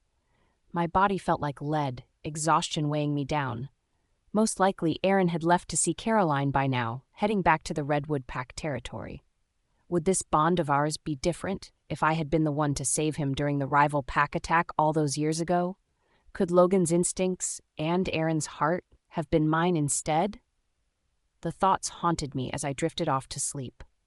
One glittering tear slid down my cheek as darkness claimed me. When I awoke in the middle of the night, the bed beside me seemed to sink slightly.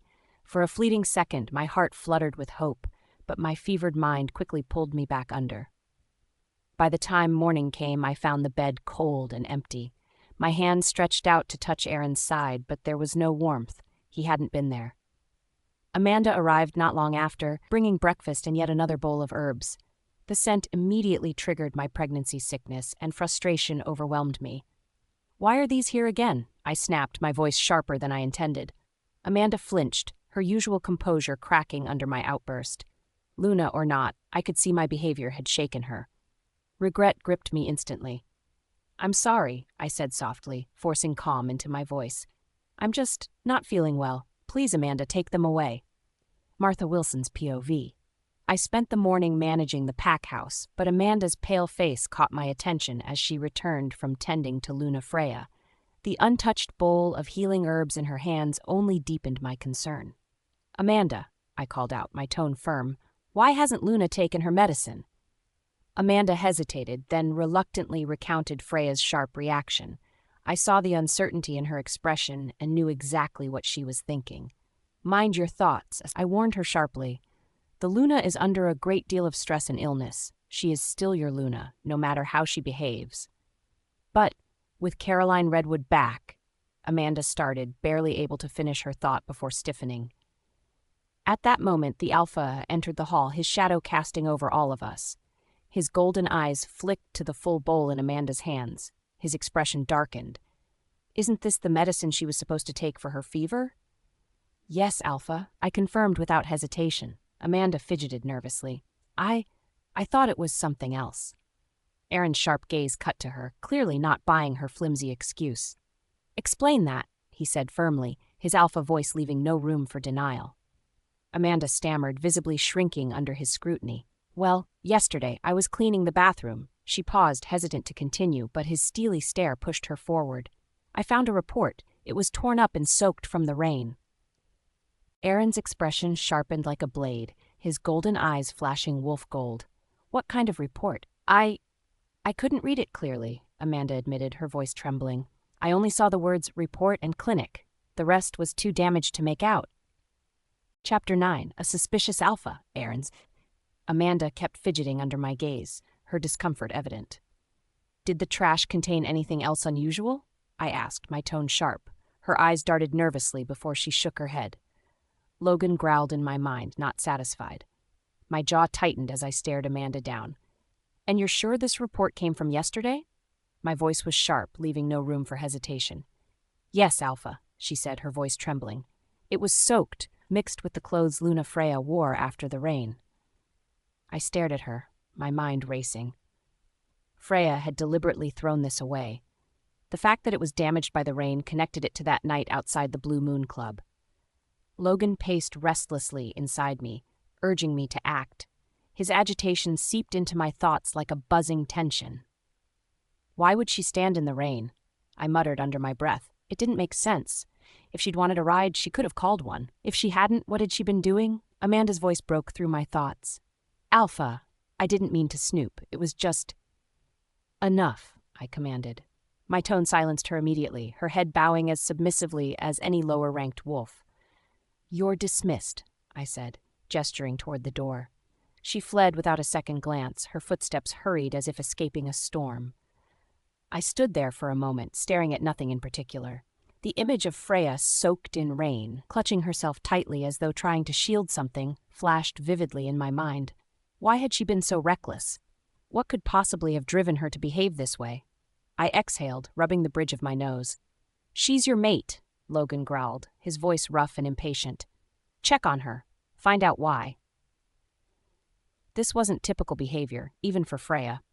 As distant as our relationship had become, she never threw caution to the wind so completely. Something wasn't right. Logan wouldn't relent. His instincts screamed louder, compelling me to move.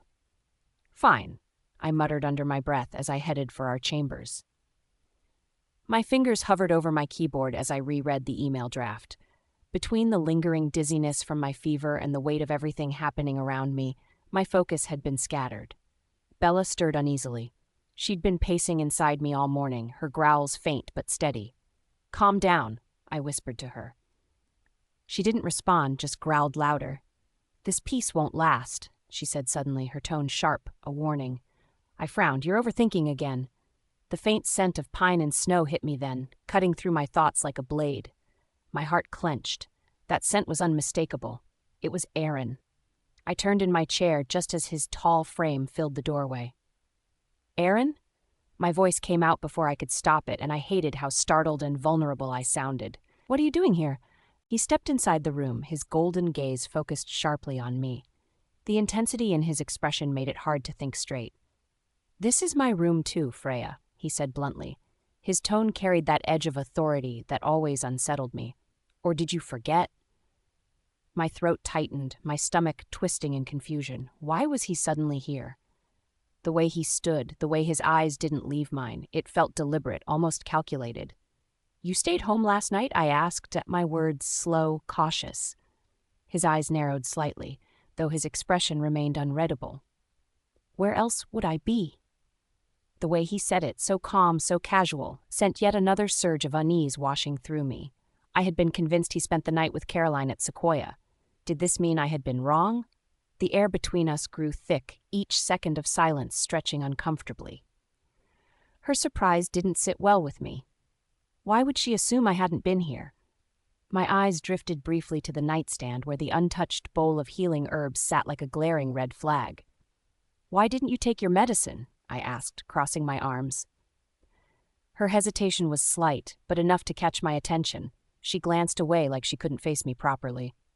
"I feel fine now," she said, her voice too quick, too defensive. "I don't need it anymore."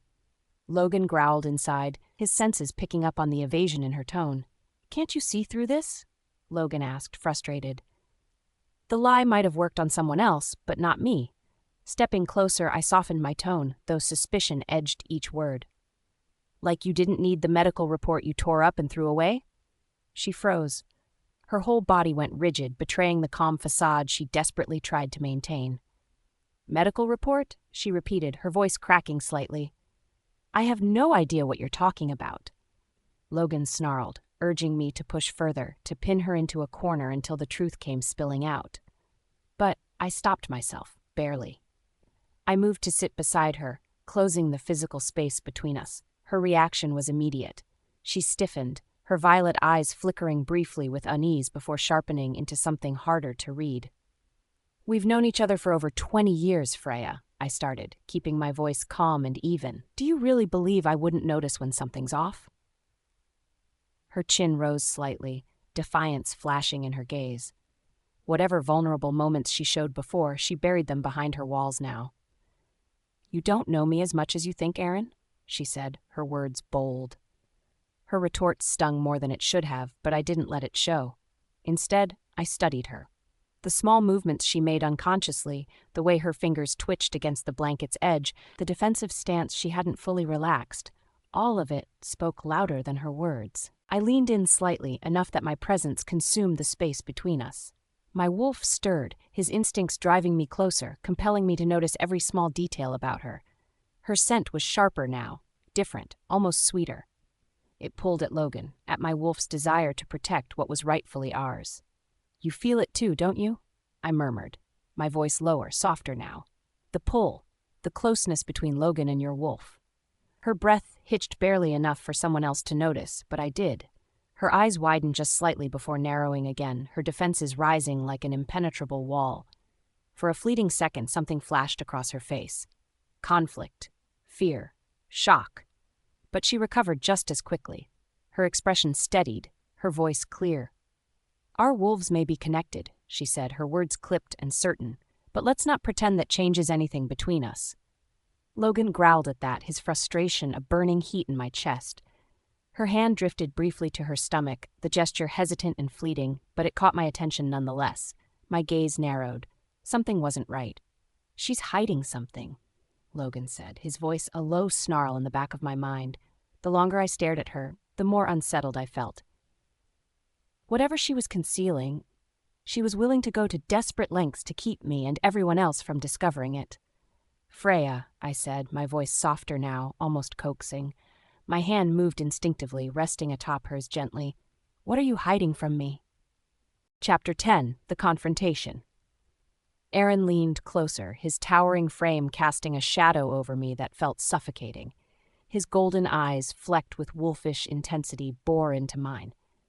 Every breath he took seemed to heat the room, the cedar and citrus scent of him filling my senses and making my heart pound in betrayal. Bella stirred inside me, her instincts pulling her toward him no matter how much my rational mind resisted. "Tell me what's going on," Aaron demanded, his voice low and sharp.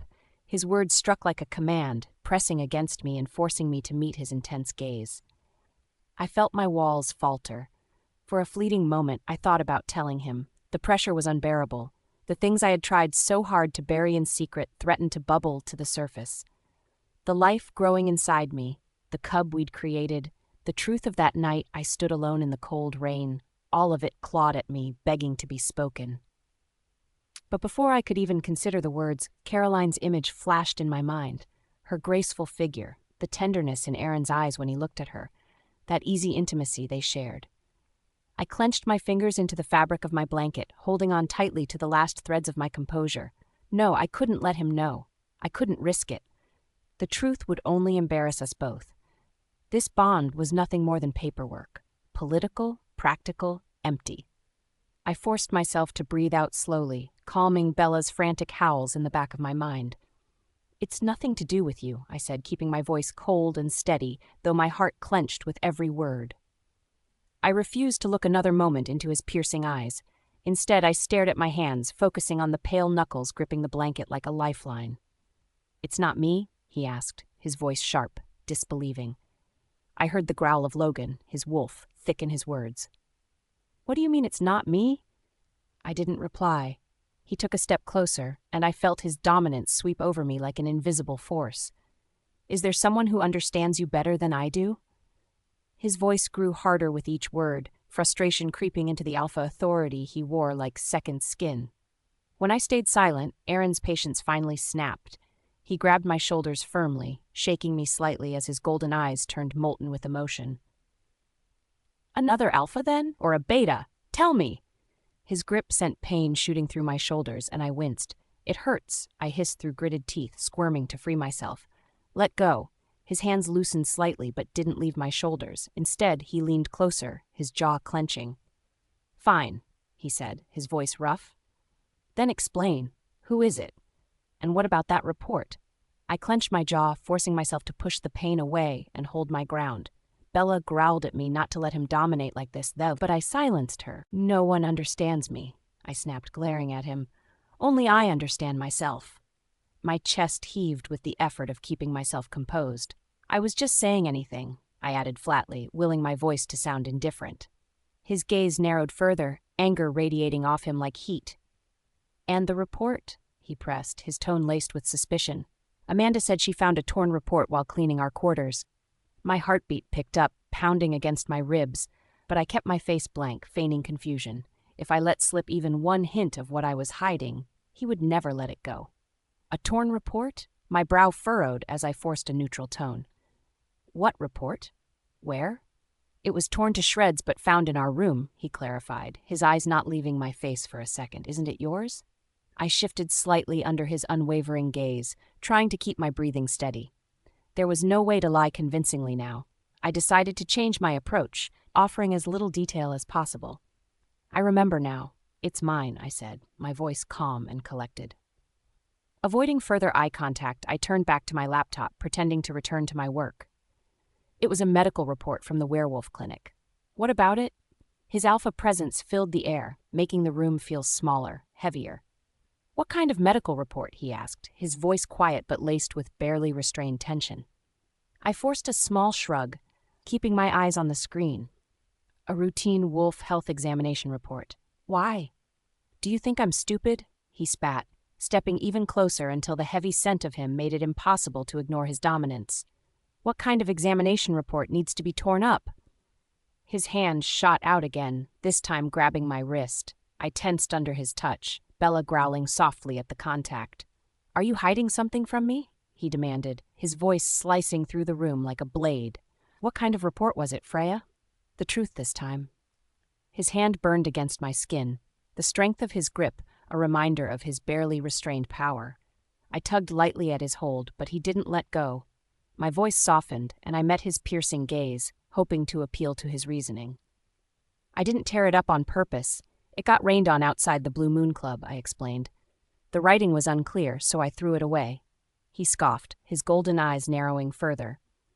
"You had to tear it up to throw it away?" I sighed and held my ground. "Have you considered that maybe I didn't tear it up at all?" His head tilted slightly, the suspicion in his eyes momentarily replaced by confusion. "What?" "It was raining heavily that day. I kept my tone steady as I threaded each word carefully. The report was already soaked and stuck to my clothes when I took it out. I had to peel it off piece by piece. I watched as his expression shifted, the sharpness in his features softening just slightly.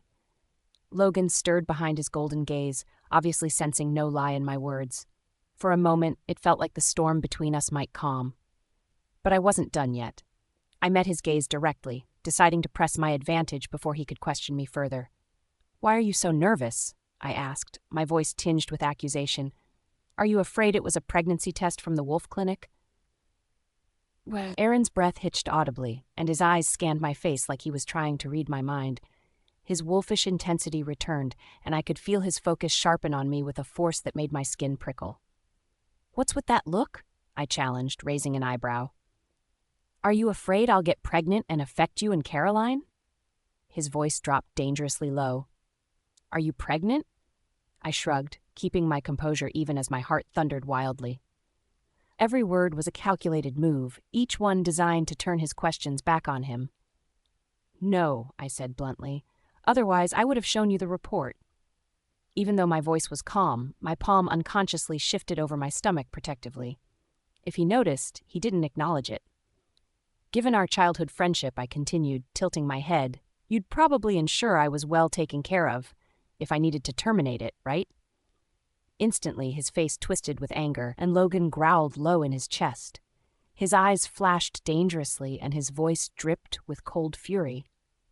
"What are you saying?" he snapped. "You would terminate a pregnancy?" I held up a hand to diffuse the tension, though my heart ached to hear him speak the words. "It's hypothetical, Aaron." But he didn't let it go. He stepped even closer, his voice dropping to a rough growl. "What if it wasn't?" I frowned at the intense look in his eyes. "What do you mean? What if it wasn't?" His gaze was piercing, trapping me in place like prey caught under a predator's claws. "What if you really were carrying my cub?" he asked softly, his voice laced with something unreadable. "Would you terminate it?" My chest tightened and Bella whimpered within me.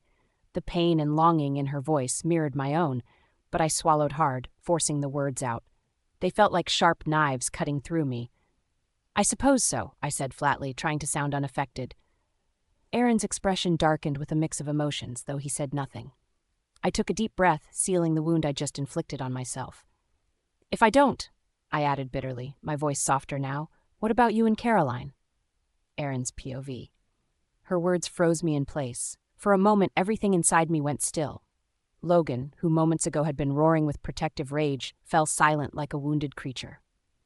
I stared at Freya. My eyes traced the pale lines of her face, the way she barely held herself together. Even in her illness, even with the defiance and coldness in her words, she was breathtaking. Something twisted sharply in my chest. Logan howled softly, but I suppressed him. The emotions raging inside me, anger, confusion, longing, bled away in an instant, leaving only cold resolve. I stood and straightened, keeping my voice calm and distant. "You don't have to go to the pack office today. Rest well." I turned and left our quarters, my face grim. Freya was right. Even if she were carrying my cub, she could only terminate it. I couldn't and wouldn't betray Caroline. I owed her my life and my loyalty for saving me from that rival pack attack years ago. Chapter 11. Hidden Alliances. The click of the door closing behind Aaron echoed in my ears long after he left. His words, no longer heated but distant, still weighed heavy on my mind. "You don't have to go to the pack office today. Rest well. Rest." As if rest could erase everything churning inside of me, I sat motionless on the edge of our shared bed, my hand hovering protectively over my stomach without conscious thought. The small life within me, our cub, was a ticking clock I had no idea how to handle. It dominated my thoughts, yet I couldn't stand to face the growing truth, not now. I gritted my teeth, forcing away the image of Aaron's cold expression. I had responsibilities, duties as Luna, and dwelling on the impossible wouldn't erase my obligations. With a deep breath, I stood, clean lines of professionalism drawn over the chaos inside me. But before I could move to my desk, my phone vibrated sharply on the bedside table. I frowned, the name Daniel Rivers flashing across the screen. I picked up reluctantly, keeping my voice steady. "What's the matter?" "Luna," he said, his tone both respectful and careful. I need to check in about the message from Beta Thompson of River Creek Pack. Have you received it about the territory negotiations? I straightened, flipping open my laptop and clicking on the flagged email. I did, I replied curtly. I was just reviewing it now. His pause was brief before the concern seeped into his voice. Luna, Sarah told me you've been unwell. It's apparent you've been overworking yourself. I want to offer I can handle this negotiation on your behalf. The abruptness of the offer made me pause. Ever since Northern Ridge absorbed Daniel into the pack after Snowfang's fall, he'd stood by my side with familiar loyalty. I hadn't expected it. Many assumed his allegiance would shift to larger opportunities, but he'd aligned with my new pack with the same quiet focus he always had. He told me once, "It's not about you, it's about the strength of the Northern Ridge pack." A practical explanation coded over a deeper truth I avoided examining too closely. I cleared my throat, pushing away the memories. "It's unnecessary, Daniel. Really, I'm fine. It's just a minor cold." "You're pushing yourself too hard, as always," came his response, low and unwavering. "Why such formality? We aren't strangers, Freya." The informality caught me off guard. He never dropped the Luna title outside of standard decorum. Family bonds still mean something, don't they? His voice softened, though there was a firmness buried beneath. "Not just as former packmates, but as friends now under the same roof. You've done so much, and now it's time to lean on others for once. Are you saying I'm incapable?" "No, of course not," I said quickly, the protest bubbling to my lips without hesitation. "You've never failed me, Daniel. That's not it. And you don't dislike me, do you?" A teasing note danced beneath his question, but there was a weight to it. "You know I don't," I said earnestly. "You're like an older brother to me." Silence hung between us before his deep laugh filtered through the line. "An older brother, huh?"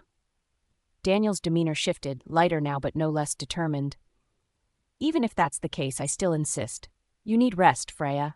Passing the torch just this once won't undo your reputation." I exhaled slowly, pinching the bridge of my nose. "Only if you promise to keep me updated on every detail. You'll have detailed instructions forwarded shortly." "A fair compromise," he conceded. "Be sure to take care of yourself, and consider this my IOU until your promised meal in return for my services." The call ended, and I sent over the documents promptly, taking care to outline everything Daniel would need. He was capable, more than capable, and though the shift of responsibility unsettled me, his reliability was a steady reassurance I welcomed. When his message buzzed my phone a final time, reiterating his insistence that I rest, I decided to listen for once.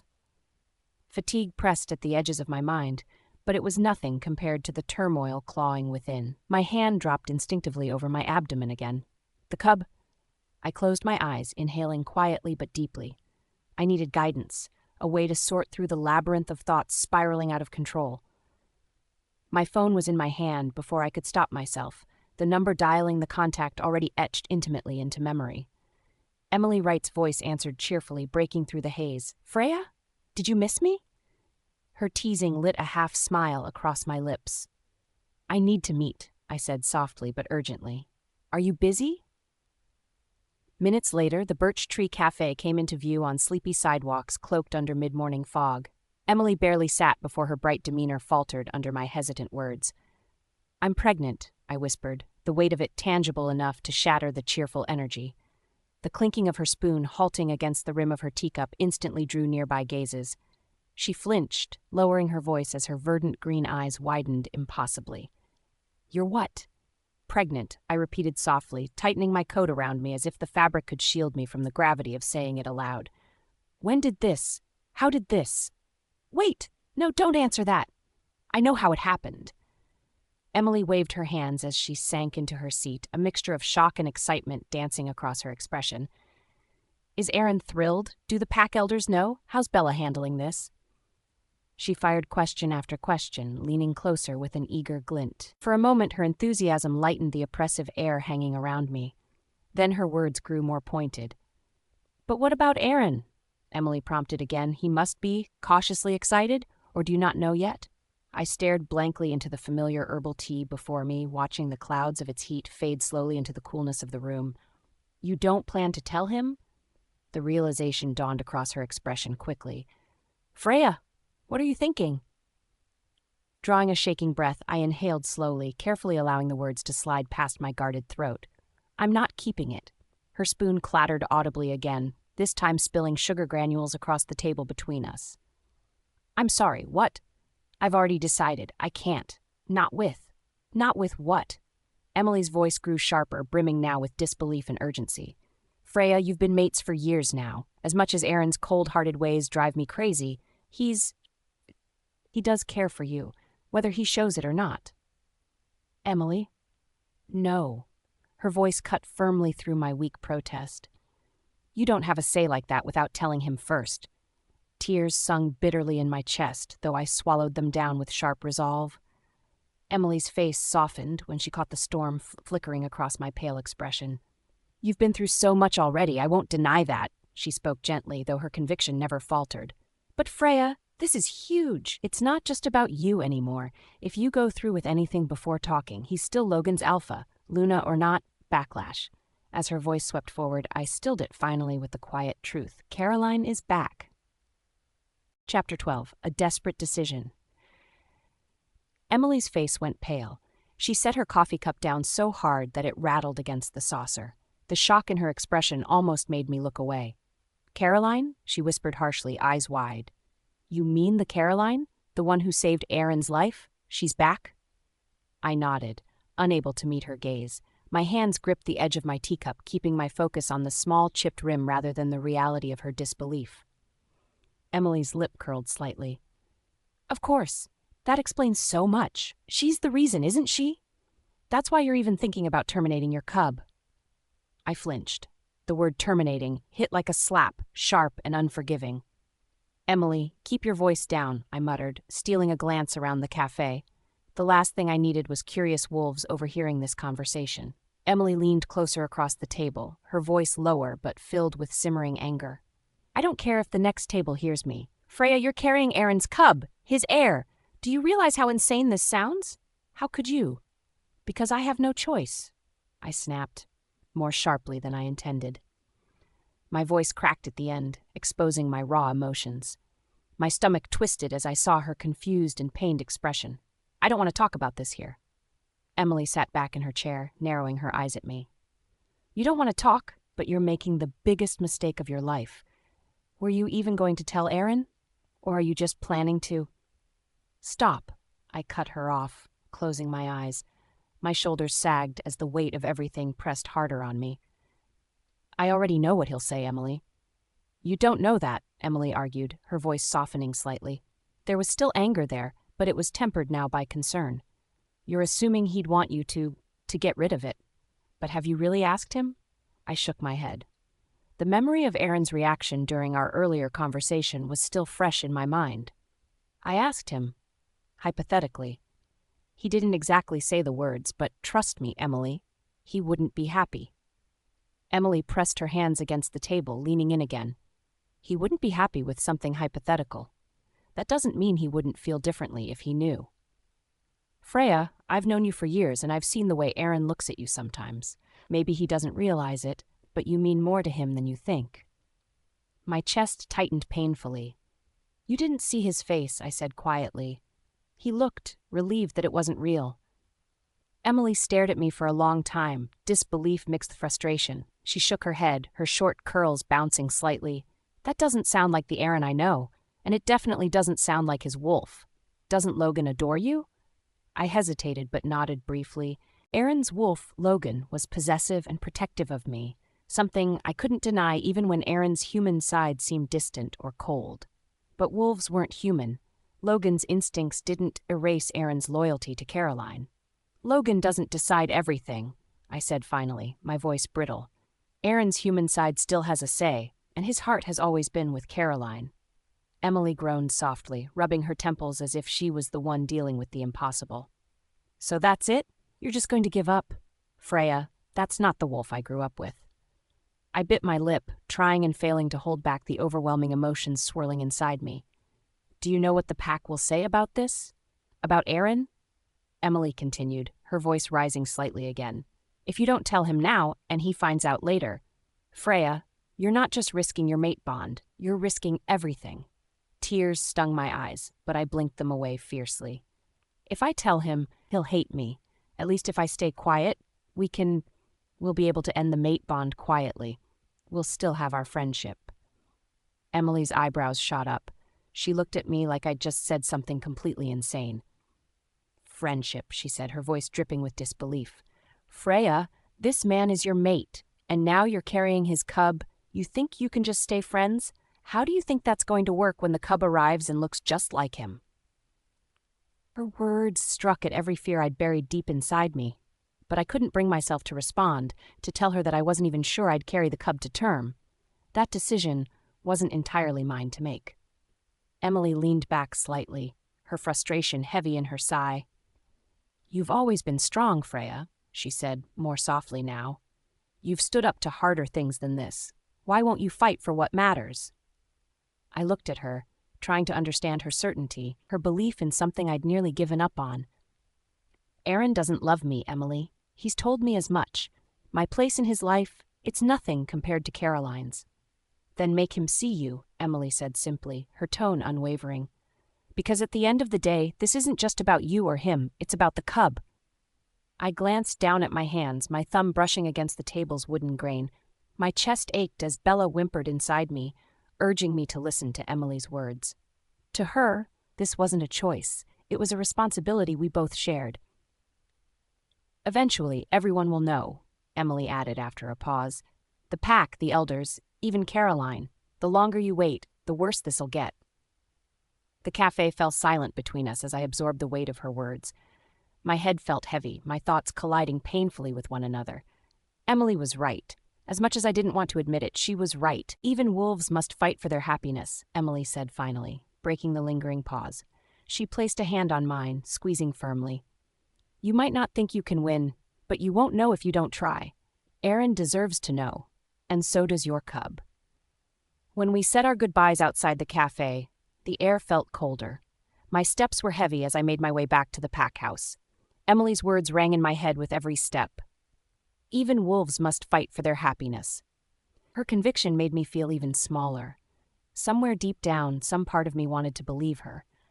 Bella did too, her internal presence buzzing with guarded hope. But Aaron's earlier words about severing our mate bond echoed just as loudly. His avoidance, his coldness, his longing for Caroline. Those memories didn't fade, not even in the face of Emily's certainty. I reached the pack house, the hollow silence of the grand halls pressing in on me. Upstairs, our shared bedroom was quiet, as always. Aaron wasn't here. I stood in the center of the room for a moment, my movements weighed down as I tugged off my coat. My eyes drifted to his alpha coat hanging by the door. It reminded me of him, of the man I'd loved since I was too young to understand what that even meant. Could Emily be right? Could there still be a chance for us? I sat on the edge of the bed, my hands trembling as I looked down at my stomach. Bella's energy surged protectively, her instincts as a mother awakening now more than ever. Maybe Emily was right. Maybe Aaron could accept this cub, our cub, but the fear of rejection paralyzed me. I glanced at the bed's empty side, as empty as the space between us. Reaching for my phone on the nightstand, I hesitated. My fingers hovered over it, shaking slightly. Aaron hated when I used the mate bond without permission. But I couldn't face him directly. Not yet. I breathed deeply, opening the text message screen. My thumb fumbled slightly as I typed the words. I'm pregnant. 2 small, simple words, but to me they held the weight of an entire world. Bella growled softly, urging me to be strong. I clenched my jaw, forcing myself to hit send before I could change my mind. Delivered. Chapter 13. A Secret Intercepted. Freya's POV. It's done, Bella. I whispered softly, my voice barely audible as I clutched the phone tightly in my hand, staring at the now-sent message on the screen. My wolf stirred within me, the pacing and whining that had unsettled my mind earlier finally ceasing. Instead, Bella let out a soft rumble of approval, a protective warmth radiating from her presence.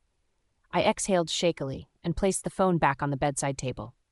My hand trembled as I withdrew it, a swirl of emotions battling inside me, relief, dread, and a desperate hope I didn't dare name. He's busy, I murmured, my voice a fragile thread as I tried to reason with myself.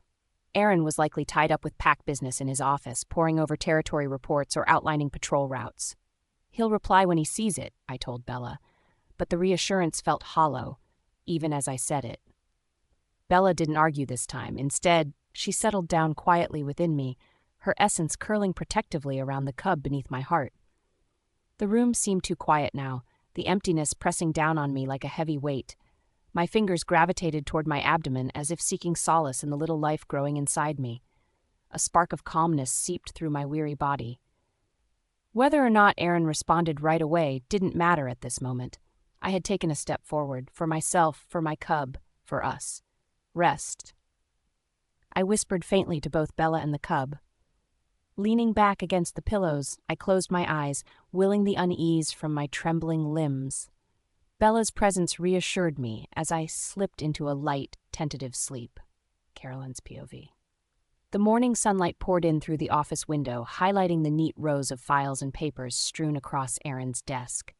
He sat across from me, his golden eyes focused on the documents in front of him. His features were calm, yet commanding, every movement brimming with the unquestionable authority of an Alpha King. I should have been observing the details of the territory reports he was reviewing, or at least pretending to. Yet my attention had strayed. Aaron's phone rested near the edge of the desk. As if compelled by instinct, I glanced at it again, a sudden vibration pulling my eyes to the screen where an unread message popped up. 2 words caught my breath, freezing me in place. I'm pregnant. The message hung in the air like a ghost, the sender's number instantly recognizable as Freya's. My heart thudded loudly in my chest, each beat sharper than the last. She had sent this, bold, straightforward, without fear of what might follow. Adrenaline surged through me, and my mind churned with possibilities. From the corner of my eye, I noticed Aaron look up. For one terrifying second, I thought he'd caught me staring at his phone. "Everything all right?" he asked, his tone neutral but curious as he picked up on the minute tension I hadn't managed to hide. I forced a calm, practiced smile, my lips curving upward as if this moment meant nothing. "Yes, of course," I said lightly, leaning back in my seat and deliberately relaxing my posture. "Just looking up the Alliance contacts like you suggested." Aaron studied me for another second, his piercing golden gaze lingering on my face longer than I liked. I needed to act, and now. As soon as his attention shifted back down to the reports, I moved quickly.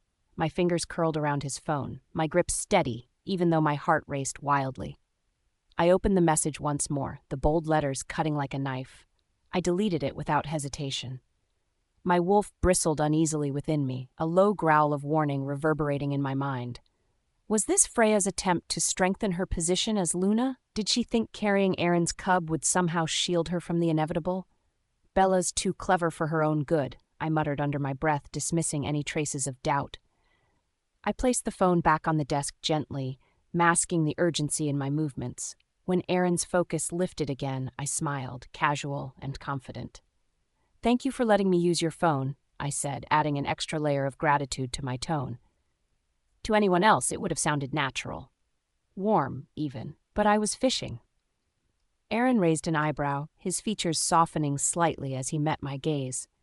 "You don't have to thank me, Caroline," he replied smoothly, his voice holding that air of familiarity that always made me feel like his first choice, his only choice.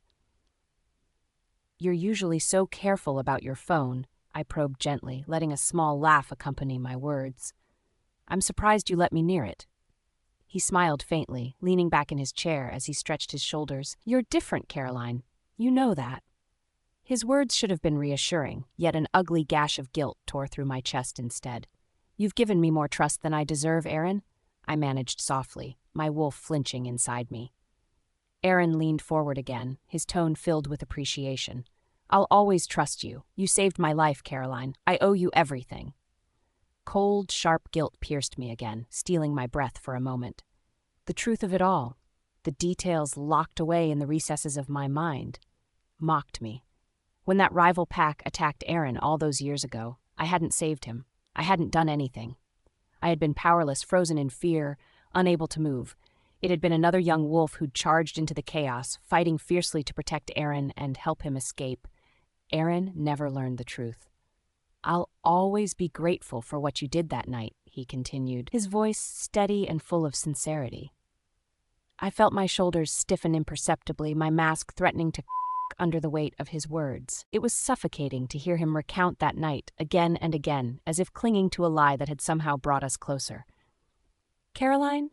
Aaron's voice pulled me from my spiraling thoughts, snapping me back to the present. I blinked quickly, meeting his gaze. His expression was tinged with concern. "Sorry, I smiled tightly, brushing an imaginary wrinkle from my sleeve. I was just lost in thought. He studied me for half a second longer before nodding. As we continued discussing routine pack matters, my mind worked furiously. Deleting the text had bought me time, but time alone wasn't enough. If Freya was truly pregnant, staying idle would only ruin everything I had carefully built. After a while, I stood, smoothing my dress. "I should leave you to your work," I said lightly. "You have plenty to manage without my distractions." Aaron looked up, his brows furrowing slightly. "Wait," he said. My heart skipped again, but I leaned casually against the armrest of the chair, arching an eyebrow. "Yes?" "There was a notification on my phone earlier, something I glimpsed for a second," he said. His golden eyes locked onto mine. I forced myself to laugh, a sound light and false as I waved a dismissive hand. "Oh, that? It was spam about territory sales. I deleted it. It didn't seem important." The silence that followed felt like standing on the edge of a cliff. Aaron's gaze was sharp, too sharp, and it lingered even longer than before. "I shouldn't have deleted anything without asking," I added quickly, injecting genuine-seeming regret into my voice. "I'm sorry if that was out of line." Aaron leaned back, crossing his arms as his head tilted slightly. After a beat, he sighed. "It's fine, but don't do that again. I like to keep things orderly." "Of course," I said immediately, nodding with relief.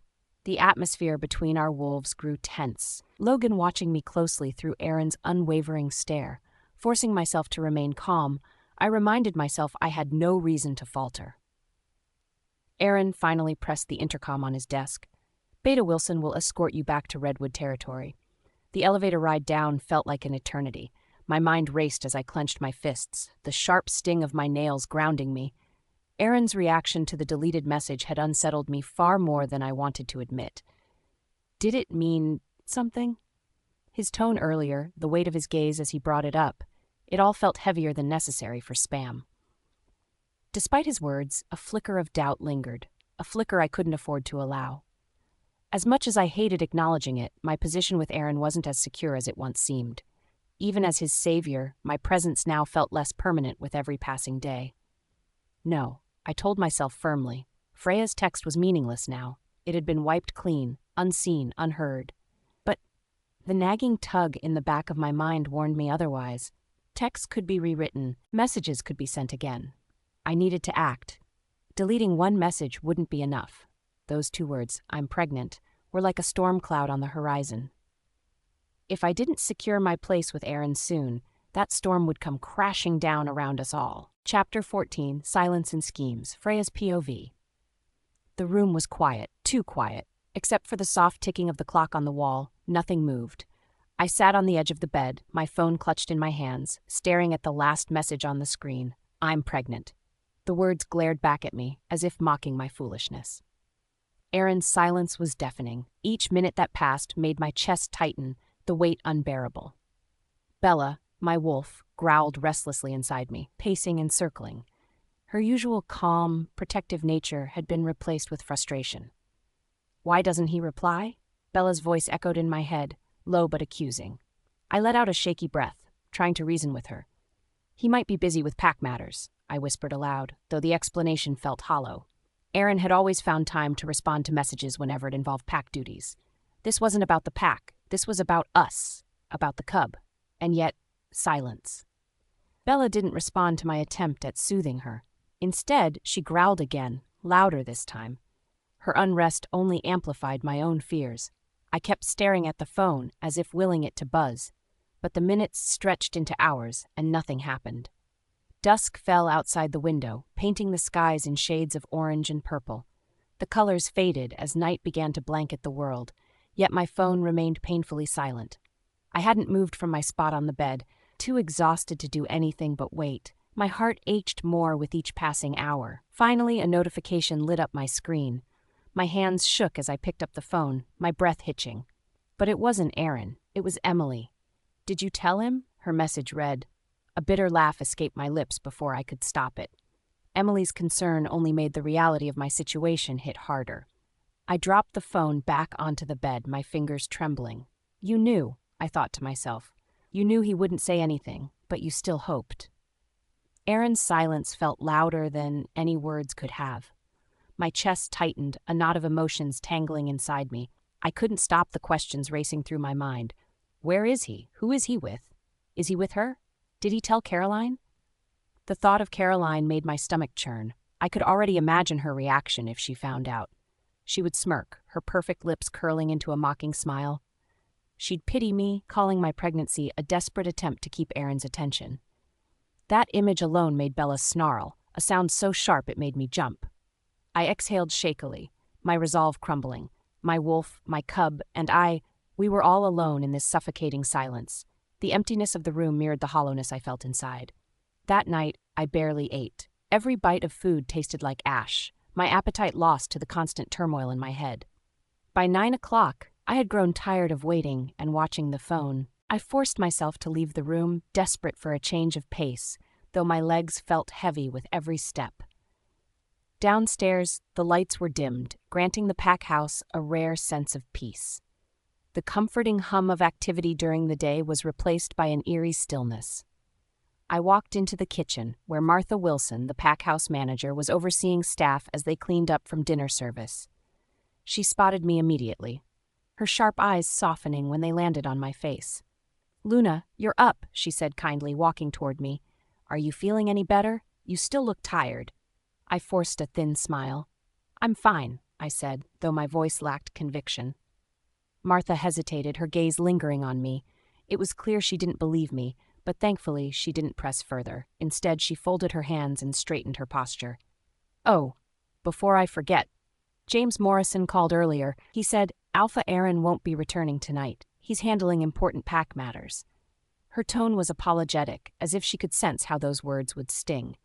Sure enough, the pit in my stomach deepened. Of course, he wasn't coming home. Why would he?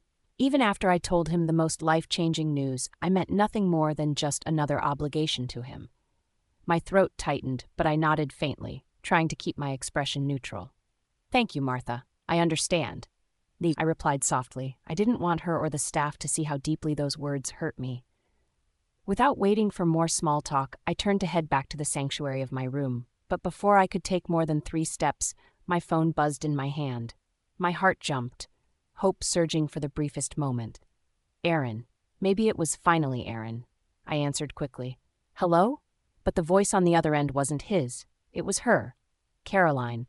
Her overly sweet, perfectly balanced tone poured through the line like honey laced with venom, making my fingers tighten around the phone. "Luna Freya," she said with an elegance that only deepened my dread. "I hope I'm not disturbing you." My voice stuck in my throat, but I forced myself to reply. "No, of course not," I muttered, though my tone betrayed my growing discomfort. "Perfect," she said, that sickly sweetness never faltering.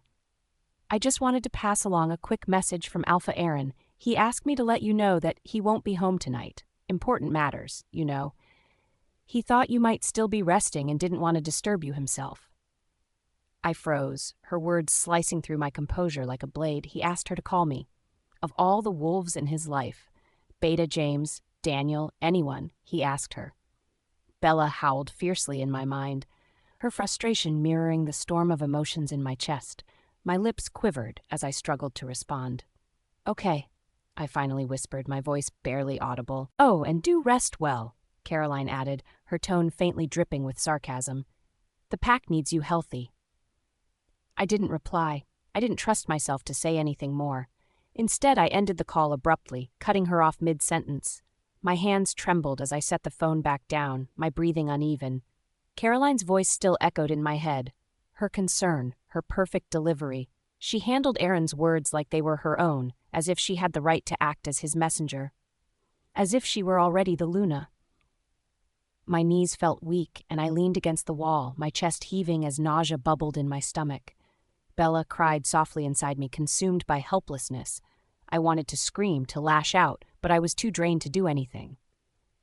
Back in my room, I collapsed onto the bed, wrapping my arms protectively around my stomach.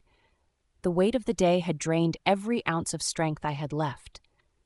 Bella, usually a pillar of confidence and ferocity, whimpered softly now, her voice breaking. For the first time in my life, even my wolf felt defeated. Caroline's POV. I ended the call, a satisfied smirk tugging at my lips. I tapped a few buttons on Aaron's phone, saving Freya's number without hesitation. A resource like that could prove useful later. Slipping the phone back into my pocket, I returned to Aaron's side. He was seated at his desk, his golden eyes scanning over a stack of reports that I pretended not to care about. His focus was sharp, his expression calm, yet I could sense the faint undercurrent of tension in his movements. "Well?" he asked without looking up. "Did you speak with her?" I kept my voice light, as if this wasn't a significant moment. "Yes, I passed along your message. She sounded tired, but she'll rest." Finally, Aaron looked up, his brows creased slightly, his lips turning downward in faint concern. "Still not resting even though she's sick. She's something else." My wolf growled low in my mind. That tender tone, that unconscious worry, why did he reserve it for her? I'm the one who saved his life. I'm the one who's always been here. But jealousy quickly gave way to strategy. I couldn't let him see my irritation. "She pushes herself too hard," I said simply, pouring just enough concern into my tone to sound genuine. "I could check on her if you'd like. Perhaps invite her out to take her mind off her duties?" Aaron nodded, his expression softening again. "Save her number and do that. She needs something to focus on other than the pack." I smiled, though it felt tight at the edges. "Of course, Aaron." The next morning, the sun pierced through the curtains, dragging me from what little sleep I'd managed. My reflection in the mirror was almost unrecognizable. Puffy, red-rimmed eyes stared back at me. I grabbed an ice pack from the fridge, pressing it against my swollen lids. At least this small act felt like control, but I knew no amount of cold would ease the pain twisting inside me. My phone buzzed on the nightstand. Emily's name flashed alongside another message from Daniel. "Emily." Did he respond? "Are you okay?" "Daniel, Luna, how are you? Let me know if there's anything you need." I stared at the screen, my hands numb. It was all too much. I typed out a simple reply to both, keeping it short. "I'm fine. Please don't worry." But Daniel didn't take my dismissal lightly. Not even 5 minutes passed before my phone lit up with his name. The moment I answered, his concern was evident in his voice. "Freya," he said, the warmth and worry wrapped tightly around my name. "Tell me the truth. Are you really okay? Sarah mentioned you weren't feeling well yesterday." I hesitated. "It's nothing, Daniel. I promise. I'm okay." There was a pause, and I could almost see him frowning on the other end. "You've always been good at hiding what's bothering you," he said quietly. "But you don't have to hide from me." I closed my eyes, the words catching in my throat. "I'll be fine," I replied softly, ending the call before he could press further. Barely a moment later, another call came through, Emily. Her voice was frantic, her words spilling over one another. "Freya, what happened? Did he say anything? Please tell me." I glanced at the empty space beside me on the bed, the place Aaron should have been. The entire weight of his absence crashed down on me again. After a long pause, I finally answered her. He didn't respond. My voice was soft, almost lifeless. "Emily, I've decided to terminate the pregnancy." Chapter 15, A Painful Resolution. Freya's POV. Emily's voice stabbed through the phone. I could hear the disbelief, the anger simmering just beneath her tone. "He hasn't responded at all? Not even one word? Aaron would never just ignore something like this, Freya? Are you sure? Are you absolutely sure the message went through?" Each word came out clipped, her frustration clear. I turned away from the window, staring at the blank walls of my office as if they would give me an answer. My palm was sweaty where I gripped the phone, yet my voice came out surprisingly calm. Detached, even. "It went through," I said softly. "How do you know?" She fired back immediately, her volume rising. "Freya, phone signals mess up all the time out here, and there's no way Aaron, your mate and childhood friend, would—" She stopped herself as if the words were too impossible to even say. "Would turn his back on you and your child." At the sound of the word child, my heart felt like it stopped for a second. My wolf Bella whined softly inside me, her sadness mixing with mine, creating this unbearable ache. I didn't know what to say, so I stayed silent. Emily's voice softened, quickly shifting to pleading. Maybe he didn't get it at all. Maybe the phone's broken. Maybe he's caught up in something really important. It's Aaron. You've been mates for 2 years. Freya, 2 years. That has to count for something. 2 years of nothing more than duty, I muttered, keeping my voice low. That's not fair. She shot back immediately. I've seen the way he looks at you sometimes, when he thinks no one else is watching. My stomach twisted painfully at her words, though I couldn't tell why. Stop. The word came out sharper than I intended, making me wince. I rubbed my temples. Enough, Emily, I murmured tiredly. Say no more. Freya, listen to him? But I couldn't. I couldn't listen to Hope anymore. I hung up, leaving her words unfinished. My hand was steady as I placed the phone face down on the desk, though my heart felt anything but. I looked out the window again, but where once the light had seemed pleasant, now it only seemed harsh against the shadows of my thoughts. Emily thinks I should fight for him, for us, I thought bitterly. But fighting for someone who doesn't care? That's just embarrassing. Turning on my computer, I forced my emotions into a tight, unyielding box. I navigated to the Silver Moon Medical Center's website with precise, mechanical clicks. This is the right choice, I told myself firmly. For the pack. For my sanity. Bella growled faintly, the sound haunting, like a low wail that echoed through me. Our cub will never be wanted, I whispered back to her. You know that. Her growl turned into a soft whimper that made my throat tighten. My fingers hovered over the form that would confirm my appointment. All it would take was one more click. Just one. Suddenly, a knock at my office door startled me so badly I jerked forward. I hastily minimized the screen, guilt rising unbidden in my chest. Come in, I called, trying to sound composed. Sarah stepped in, balancing a neat stack of reports in her arms. The moment her eyes landed on me, concern filled her expression. Luna, are you all right? She asked hesitantly. You still look pale. I'm fine, Sarah, I assured her quickly. Just catching up on work. But my tone didn't seem to convince her. After what happened yesterday, I wasn't sure you'd even come in today, she said pointedly, setting the reports on my desk. I frowned. What do you mean? What happened yesterday? Sarah blinked in surprise. You don't remember fainting in the office. I stilled. Her voice picked up speed, as if she couldn't get the words out fast enough. You looked so sick, Luna. I didn't know what else to do. I had to call Alpha Aaron. He came immediately. You should have seen how worried he was. Aaron? I murmured. She nodded vigorously. He left a meeting with the pack allies. Just dropped everything to come get you. He even carried you all the way to the car himself. I didn't know what to feel in that moment. Couldn't even think clearly. So he cares, Sarah said softly, almost to herself. Her hesitant smile blossomed fully. See? That's what true mates do, right? Stop, I interrupted, more sharply than I intended. He has someone else. Sarah froze, confusion crossing her face. You mean Caroline Redwood? She asked carefully. I nodded.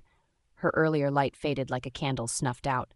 I could see her perfectly constructed picture of Aaron and me crumble piece by piece. She didn't say a word as she bowed slightly, then left the room. The silence she left behind was deafening. I looked back at the computer screen. Silver Moon Medical Center stared back at me, the form waiting for my final decision. Do it, I told myself. Do it now before you change your mind. With trembling fingers, I clicked the confirmation button. A message popped up announcing my appointment had been set. Bella howled, a piercing wail that shook me to my core. But I silenced her, steeling myself against the overwhelming emotions threatening to choke me.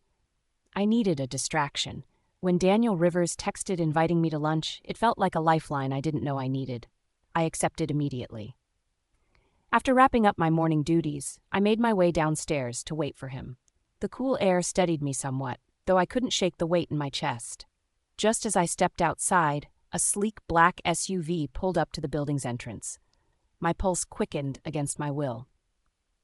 Aaron, he stepped out in that effortless way he always did, all commanding presence and authority. But I barely had a second to take him in before she appeared.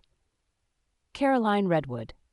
She glided out of the passenger seat, her beauty so sharp and polished it was painful to look at. Her strawberry blonde hair shimmered like liquid sunlight as she adjusted her coat. Aaron turned slightly, his broad frame blocking her partially from view. He didn't seem to notice me standing there, and for that I was grateful. Caroline did, though. Her eyes flicked to mine briefly, her lips curving into a small, polite smile. But there was no warmth there, nothing genuine, just a calculated move, like every step she took. I considered looking away, considered walking off. But instead, I stood my ground, refusing to show her any weakness. Out of the corner of my ear, I heard whispers. "That's Caroline Redwood, isn't it?" one pack member whispered to another. "Yeah, she's the one who saved the Alpha from that attack years ago. I heard she's his true love. Everyone knows that Luna Freya's just here because of a political arrangement." Poor thing. The words struck deep, and I fought to keep my expression neutral. My nails dug into my palms. Caroline's cool smile widened just a fraction before she turned away, following Aaron into the building. Chapter 16, Whispers in the Pack. Aaron's black SUV passed by without even slowing. My heart clenched tightly, and my stomach twisted as I caught a glimpse of Caroline sitting in the passenger seat. Her head was tilted gracefully, her immaculate hair catching the light as she casually glanced out the window. The knot in my chest became almost unbearable when she turned, her serene profile visible through the tinted glass. They didn't stop. They didn't even notice me. Bella whimpered softly within me, but I stood perfectly still. I couldn't let anyone see how deeply this struck me. As soon as the vehicle disappeared around the corner, the lobby came alive with whispers. "Did you see how elegant she looked?" Jessica Parker's voice was laced with excitement, her tone rising slightly, like she wanted me to overhear her. "She always looks perfect," Michael Thompson replied, not bothering to lower his voice either. "Caroline Redwood." He said her name with meaning, as though it carried a weight that was undeniable. "She's Aaron's true love," Sarah Wilson chimed in softly, but deliberately enough to carry across the room. "Everyone knows that." The words felt like knives slicing through my chest. True love. They said it so casually, yet it was clear what they truly meant. "Poor Luna Freya," Jessica added in a falsely sympathetic tone. "The mating was just politics. She's been nothing but a placeholder." I felt my fingers dig into my palms, but I didn't move. I wouldn't give them the satisfaction. "I mean," Sarah added with a lowered voice that still carried, "what can she really do? She's a pity case. And now that Caroline's back, it's only a matter of time."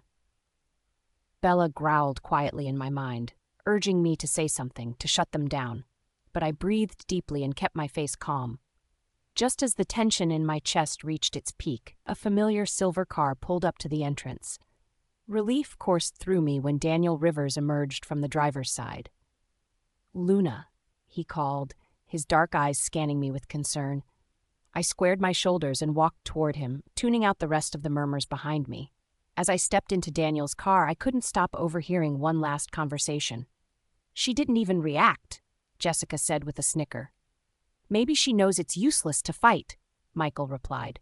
"I bet she heard us," Sarah said. "Her silence says it all, doesn't it?" My hands trembled slightly as I buckled my seatbelt, staring straight ahead to avoid meeting Daniel's gaze. The whispers continued behind us, but the closing car door muffled most of it. Still, their words stuck with me. As the car began to move, Daniel glanced at me through the rearview mirror. "Are you all right, Freya?" His voice was steady, but there was an edge of worry. "I'm fine," I replied, hoping my voice sounded more convincing than I felt. "Just lingering illness." His eyes lingered on me for a moment longer, then he shifted his focus back to the road. "I can tell you're not fine. What's going on?" "I'm just tired," I muttered, staring out the window. "Tired?" he repeated, his tone almost incredulous. "You seemed fine earlier." "Tired doesn't explain what I just saw back there." I clenched my jaw. "Daniel, please, I don't want to talk about it." He didn't press further, but the air in the car felt tense. I could feel his frustration simmering beneath the surface. A moment of silence passed before he spoke again. "I saw Aaron's SUV leaving just now," he said carefully. I didn't reply, keeping my focus outside the window. "With Caroline Redwood," he added. At the mention of her name, my body tensed again, but I stayed silent.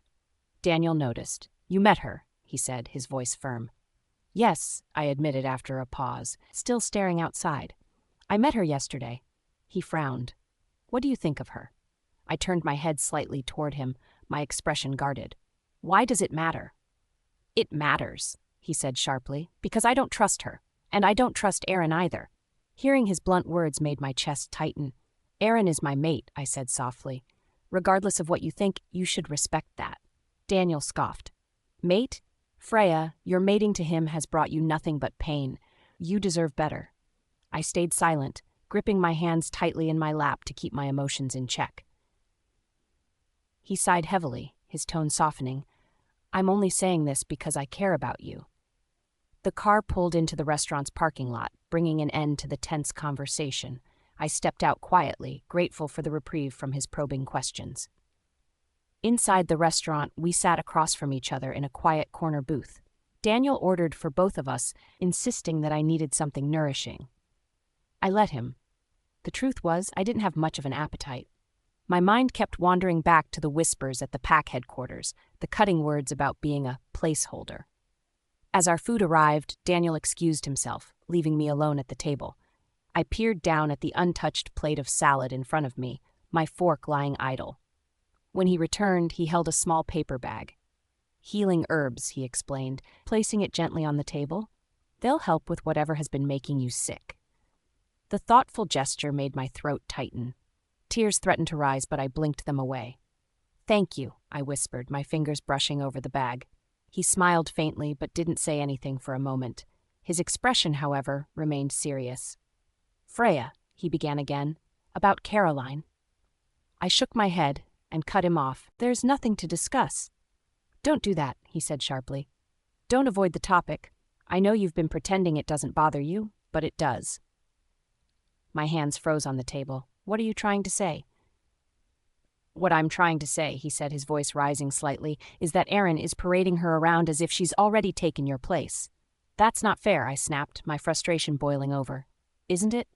He leaned forward, his dark eyes intense. He brought her to the pack headquarters, Freya, right in front of you. How do you explain that? Maybe he's just being cordial, I said weakly, though even I didn't believe it. Cordial?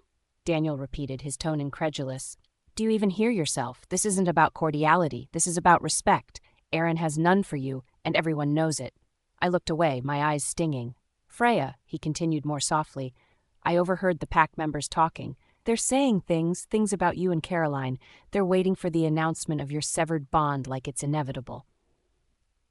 My breath hitched, and I clenched my hands tightly together under the table. They're calling her his true love, he said quietly but pointedly. Do you know how demeaning that is to you, to everything you've done for this pack? I swallowed hard, staring down at my plate. I don't care what they say, I lied. Yes, you do, Daniel said firmly, and you should, because they don't respect you. They see you as disposable now that Caroline is back. I wanted to argue, but the words wouldn't come. You're better than this, he said, his voice filled with conviction. You're better than him. And yet here I am, I whispered bitterly.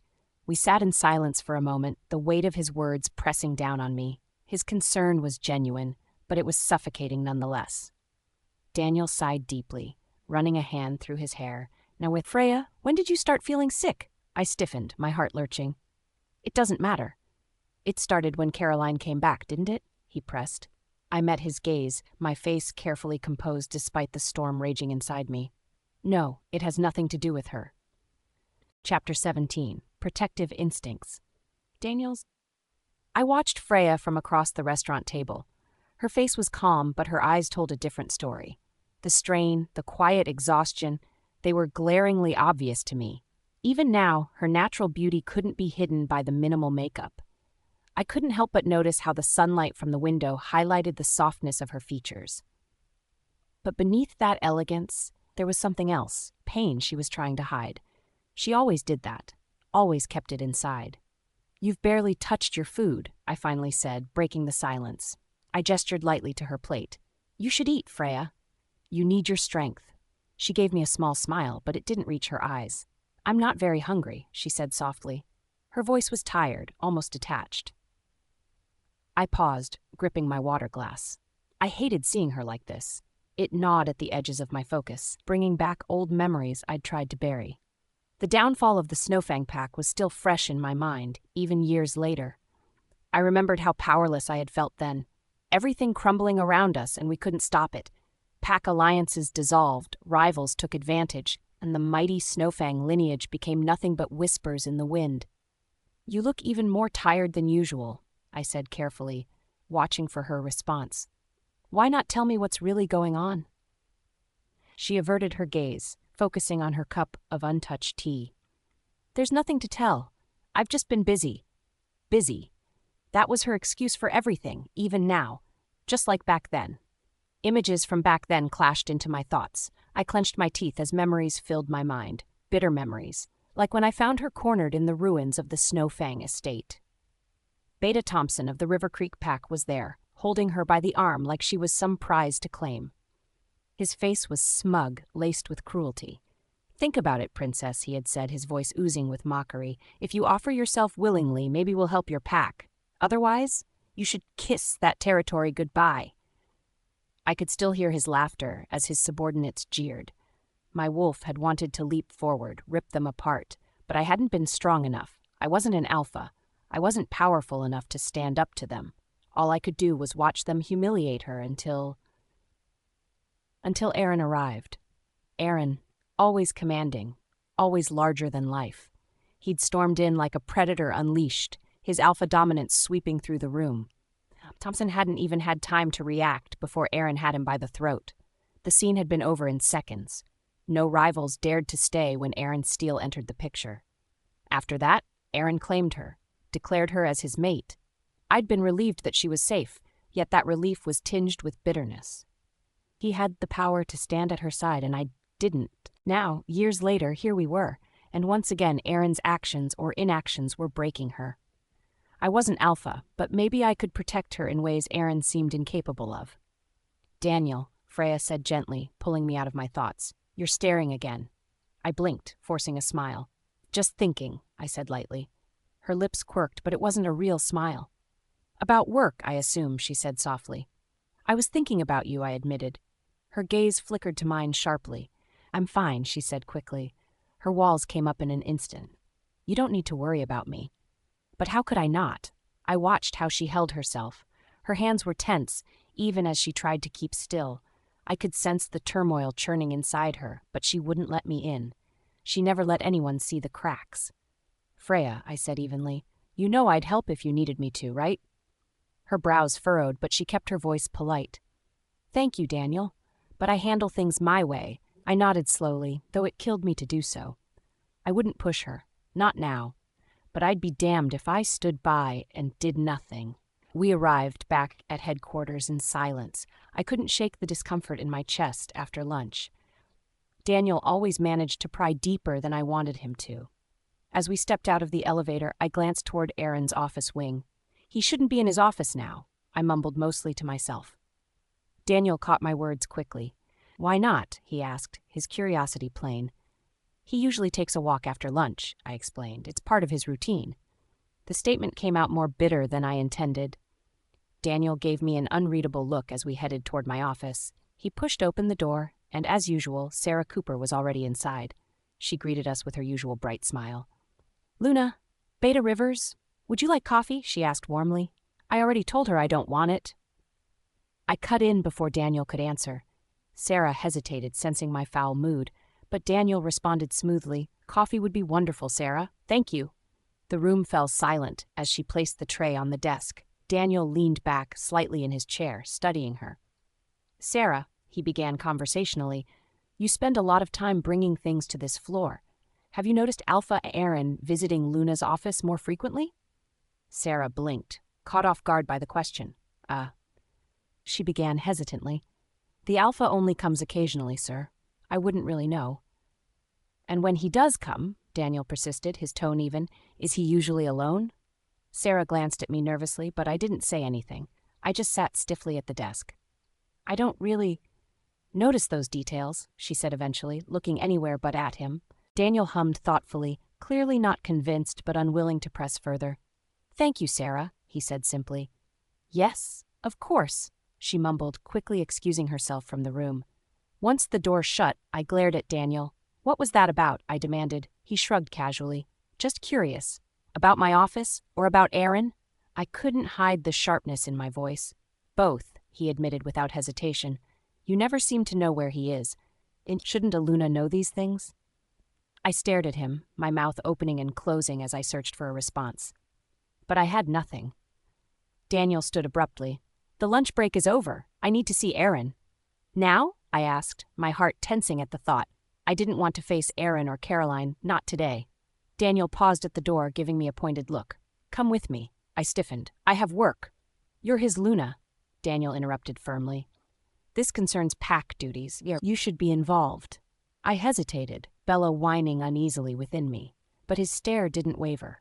Fine, I said flatly, standing reluctantly. We walked toward Aaron's office, the air thick with tension. When we reached his double doors, I froze.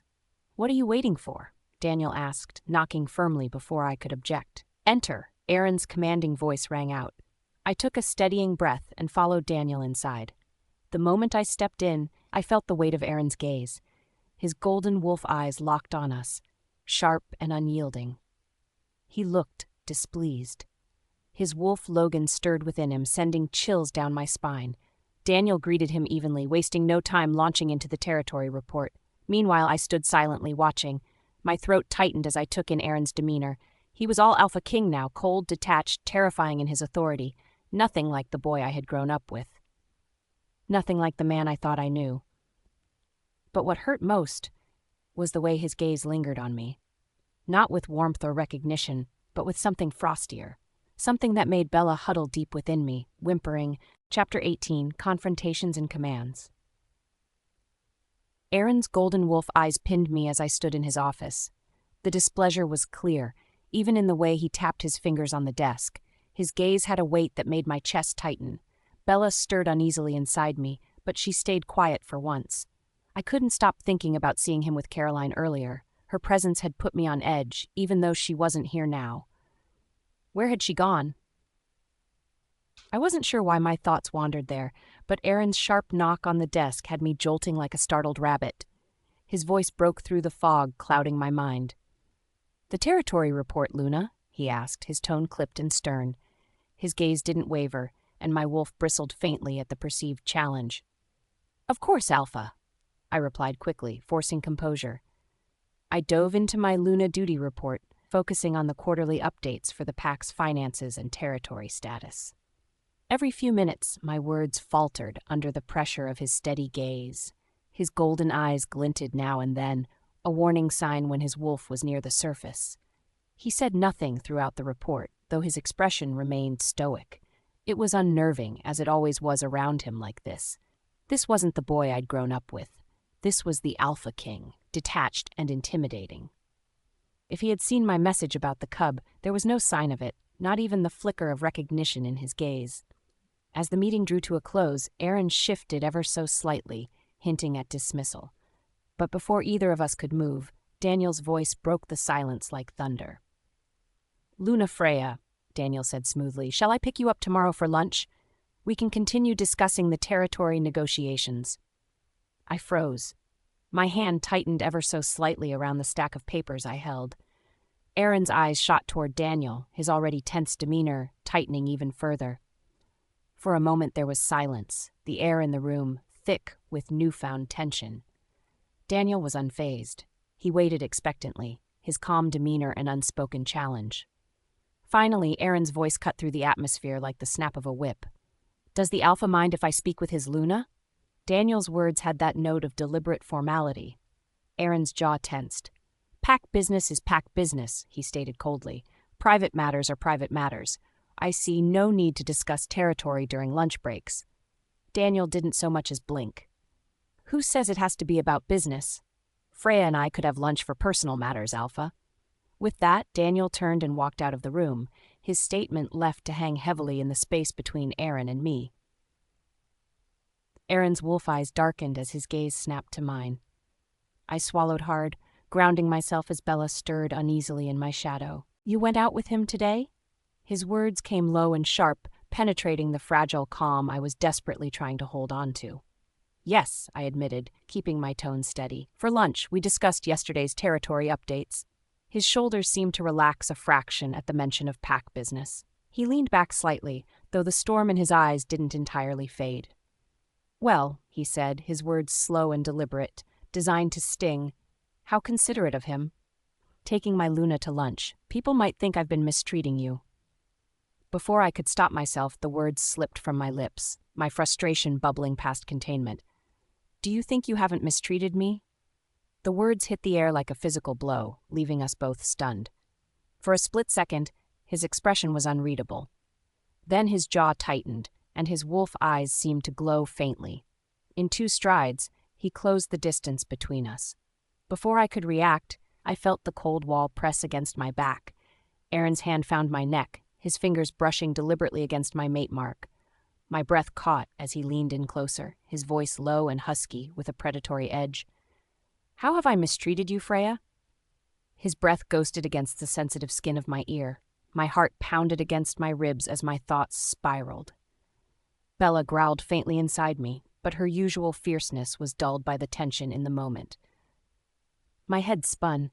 I couldn't understand this shift in his behavior. After ignoring my message, staying out all night. Now this?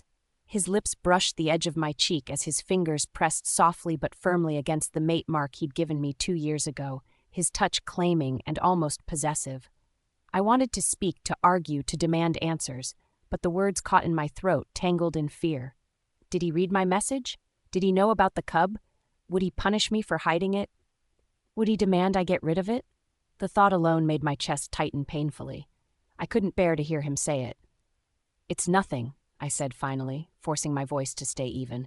I shook my head, keeping my gaze steady despite the turmoil in my chest. Just a casual comment. Aaron's wolf eyes seemed to darken further, catching the lie in my tone. His grip on my neck loosened, and he stepped back, leaving a cold void where his warmth had been. I exhaled shakily and looked away, blinking back the tears that threatened to spill. Alpha, if there's nothing else, I'd like to return to my duties, I said, my voice thin but composed. Wait.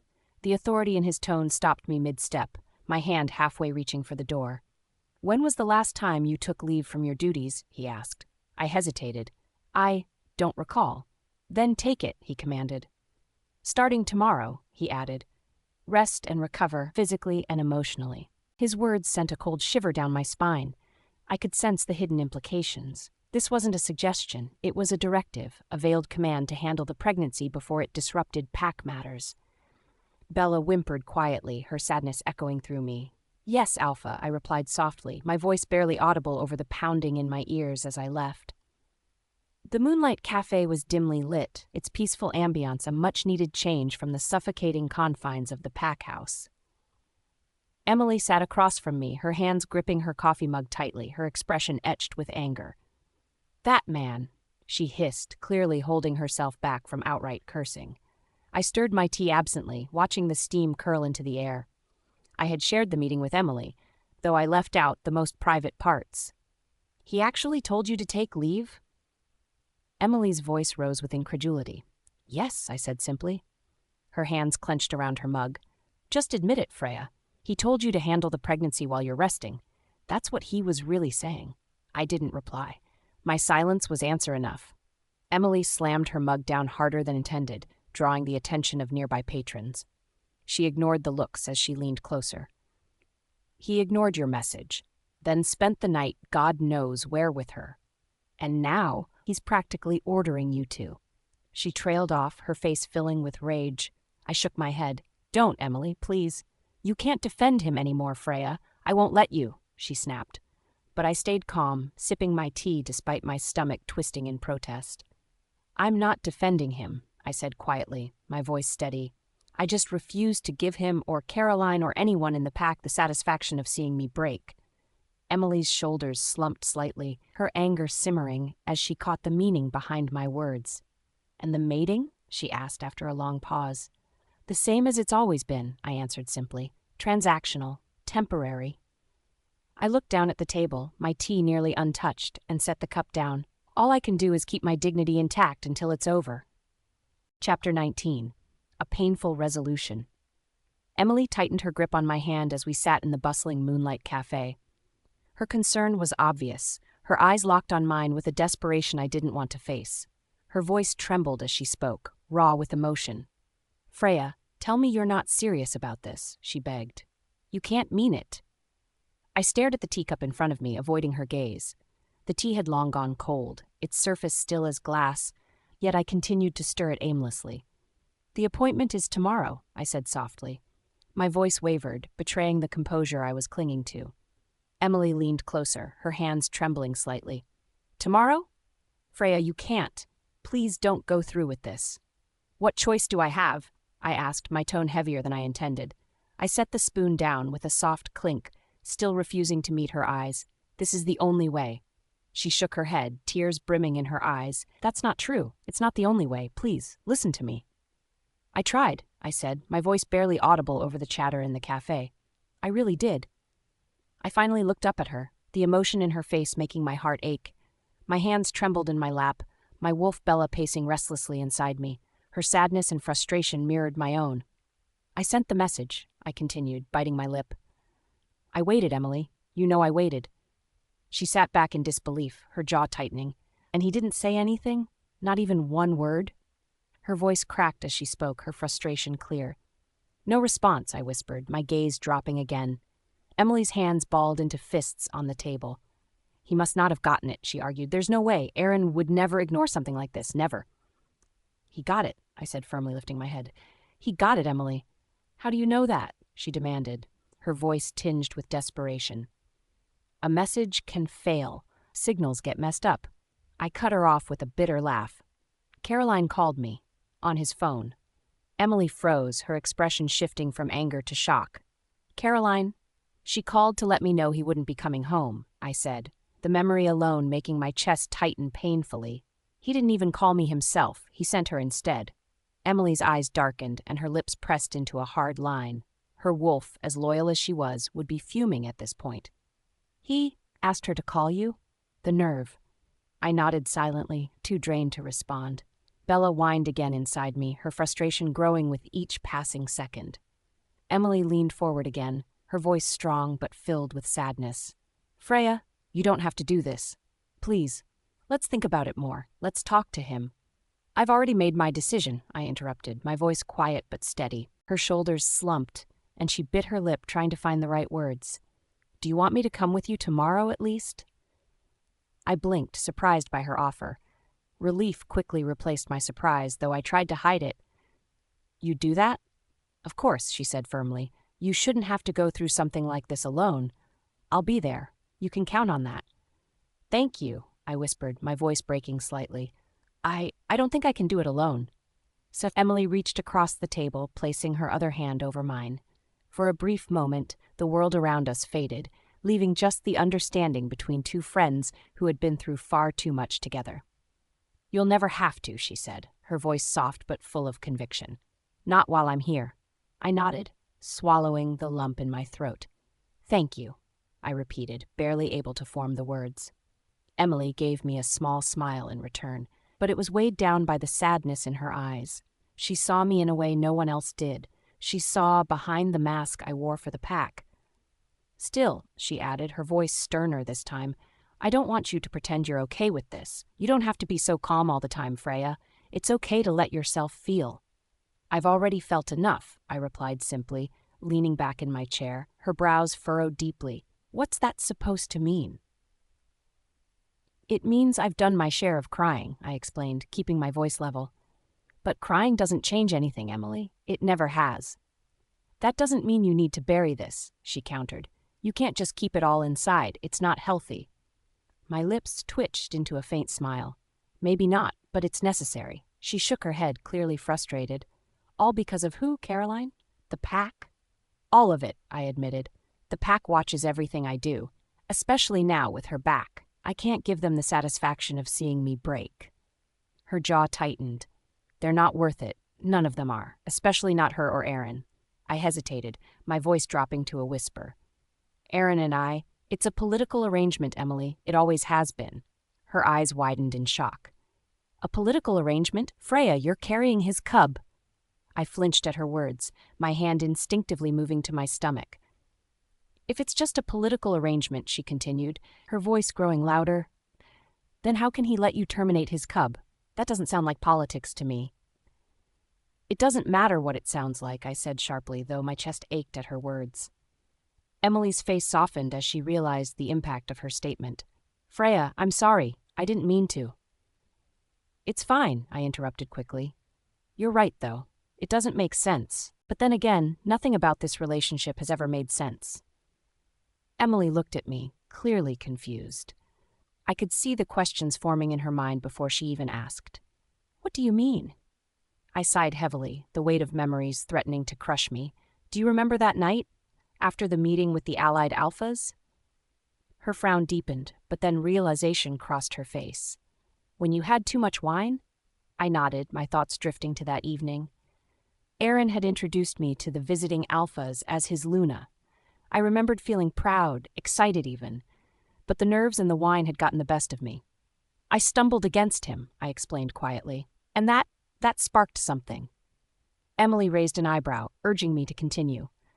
Our wolves took over, I admitted, my cheeks burning with embarrassment. I woke up in his arms the next morning. Her eyes softened. Freya. I told him it was just our wolves' instincts, I said, my voice cracking slightly. He didn't look happy when I said that. Of course he wasn't happy, Emily exclaimed. You're his mate.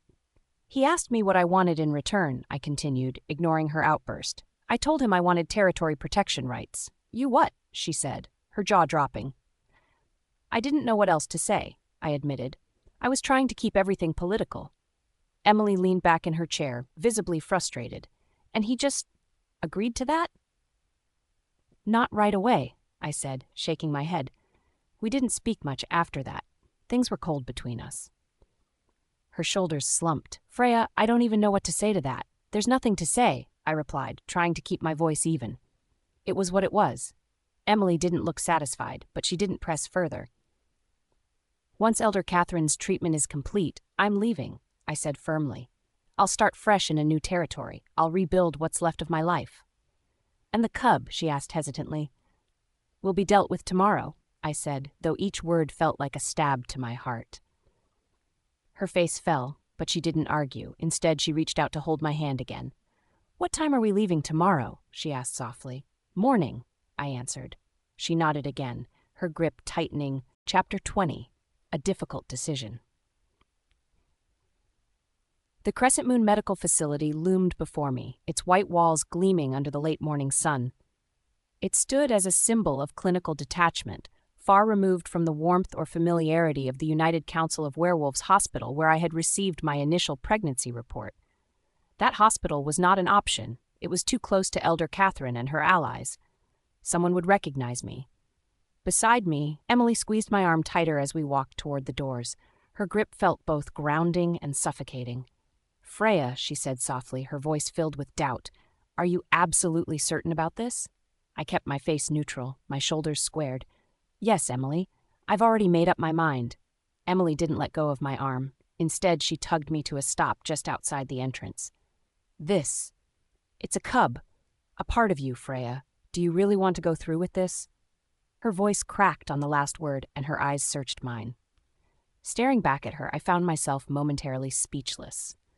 Bella whimpered inside me, her sadness mixing with the storm of emotions I refused to let surface. I have to, I finally said, my voice steady but hollow. When did you become like this? Emily demanded, her voice rising slightly, urging me to feel something, anything. You're shutting down. You're detached. This cub, it's not just his, you know. It's yours too. Her words struck deeper than I wanted to admit. My hand moved hesitantly to my stomach, and for a moment I felt a pang, a flicker of something that could have been hope if I hadn't buried it so deeply. Bella let out a sorrowful cry in my mind, echoing my internal conflict. I know, I whispered. Emily saw her chance. She gripped my other hand tightly, her eyes blazing with determination. Then don't do this. Please, Freya. There has to be another way. Let's figure it out together. We can find a solution. I'll help you, no matter what it takes. Just don't do this. Before I could respond, the sound of my name being called broke through the moment.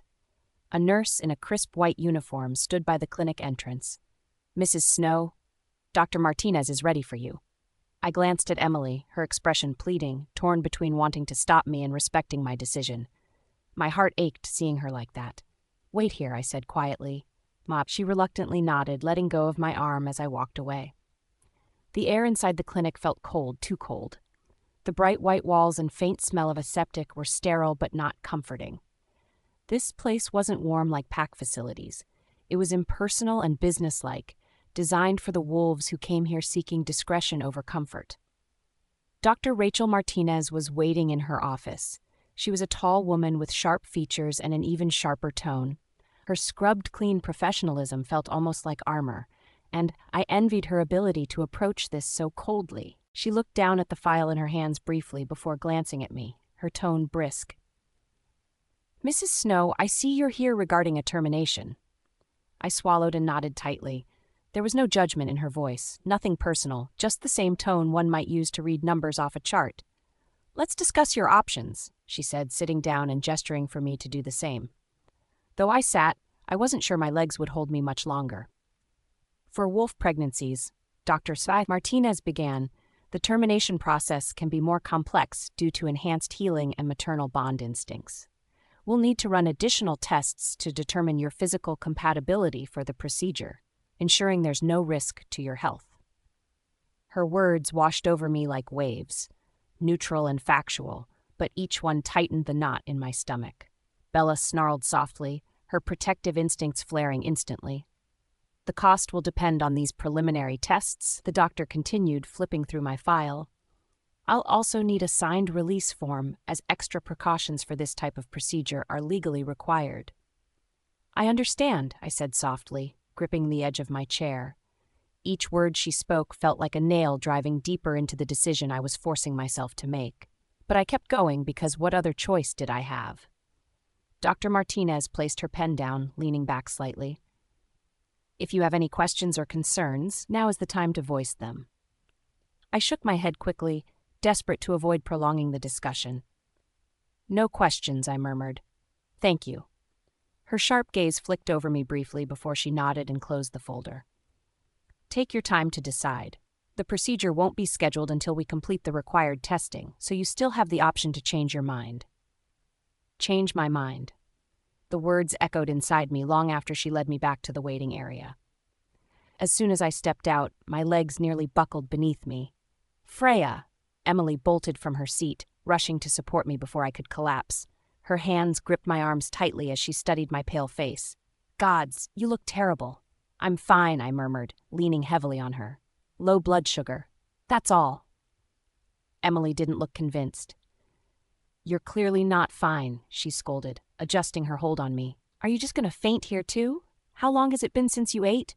"I don't know," I admitted, my voice weak. "Stay here," she ordered, her tone unusually stern. "Don't move. I'm getting you food whether you like it or not." Before I could protest, she was already heading toward the snack kiosk at the far end of the clinic. I sank back into the chair, my head falling back against the cold wall. Closing my eyes, I tried to block out the storm of thoughts swirling in my mind. "You're making the right choice," a voice whispered in my head. "End this before it becomes another chain tying you to him." "No," another voice replied, louder this time. Bella's voice. "This cub is ours. You don't need Aaron to protect it or raise it. You're strong enough." My head pounded as the two voices battled. The low blood sugar only made it worse, and I pressed my palms to my temples to fight the growing ache. "Freya?" At first I thought I was imagining things. The familiar voice felt distant and impossible, but then it came again, sharper this time. When I opened my eyes, Margaret Hunter stood before me. Dread pooled in my stomach. Margaret's sharp hazel eyes were fixed on me, and even her beta wolf scent seemed oppressive in the small waiting room. "Luna, Freya," she said again, a polite smile on her lips that didn't reach her eyes. "Margaret." My voice was steadier than I expected, but my heart raced. I forced a calm expression as I straightened in my seat. "What brings you here?" Her smile widened slightly, though it still lacked warmth. The beta was one of Aaron's trusted council members, known for keeping a close eye on anything that could threaten pack stability. "I could ask you the same question," she said smoothly. "It's not every day one sees the Luna of the Northern Ridge Pack in a place like this." I swallowed hard, keeping my face neutral. "I'm here with a friend," I replied evenly. Margaret's eyes dipped, and her gaze lingered on my stomach for half a second too long. My wolf Bella bristled, sensing her suspicion. "Is that so?" Her tone was light, but there was a sharpness lurking beneath. Yes, I said firmly, refusing to let her rattle me. She hummed softly, tilting her head as if studying me. You know, she began, her voice sweet but dripping with subtle malice, the Pack Council often praises you for your unwavering dedication to duty. You've always been dependable. Her words felt like an edge of a blade, pressing lightly but threatening to cut deeper.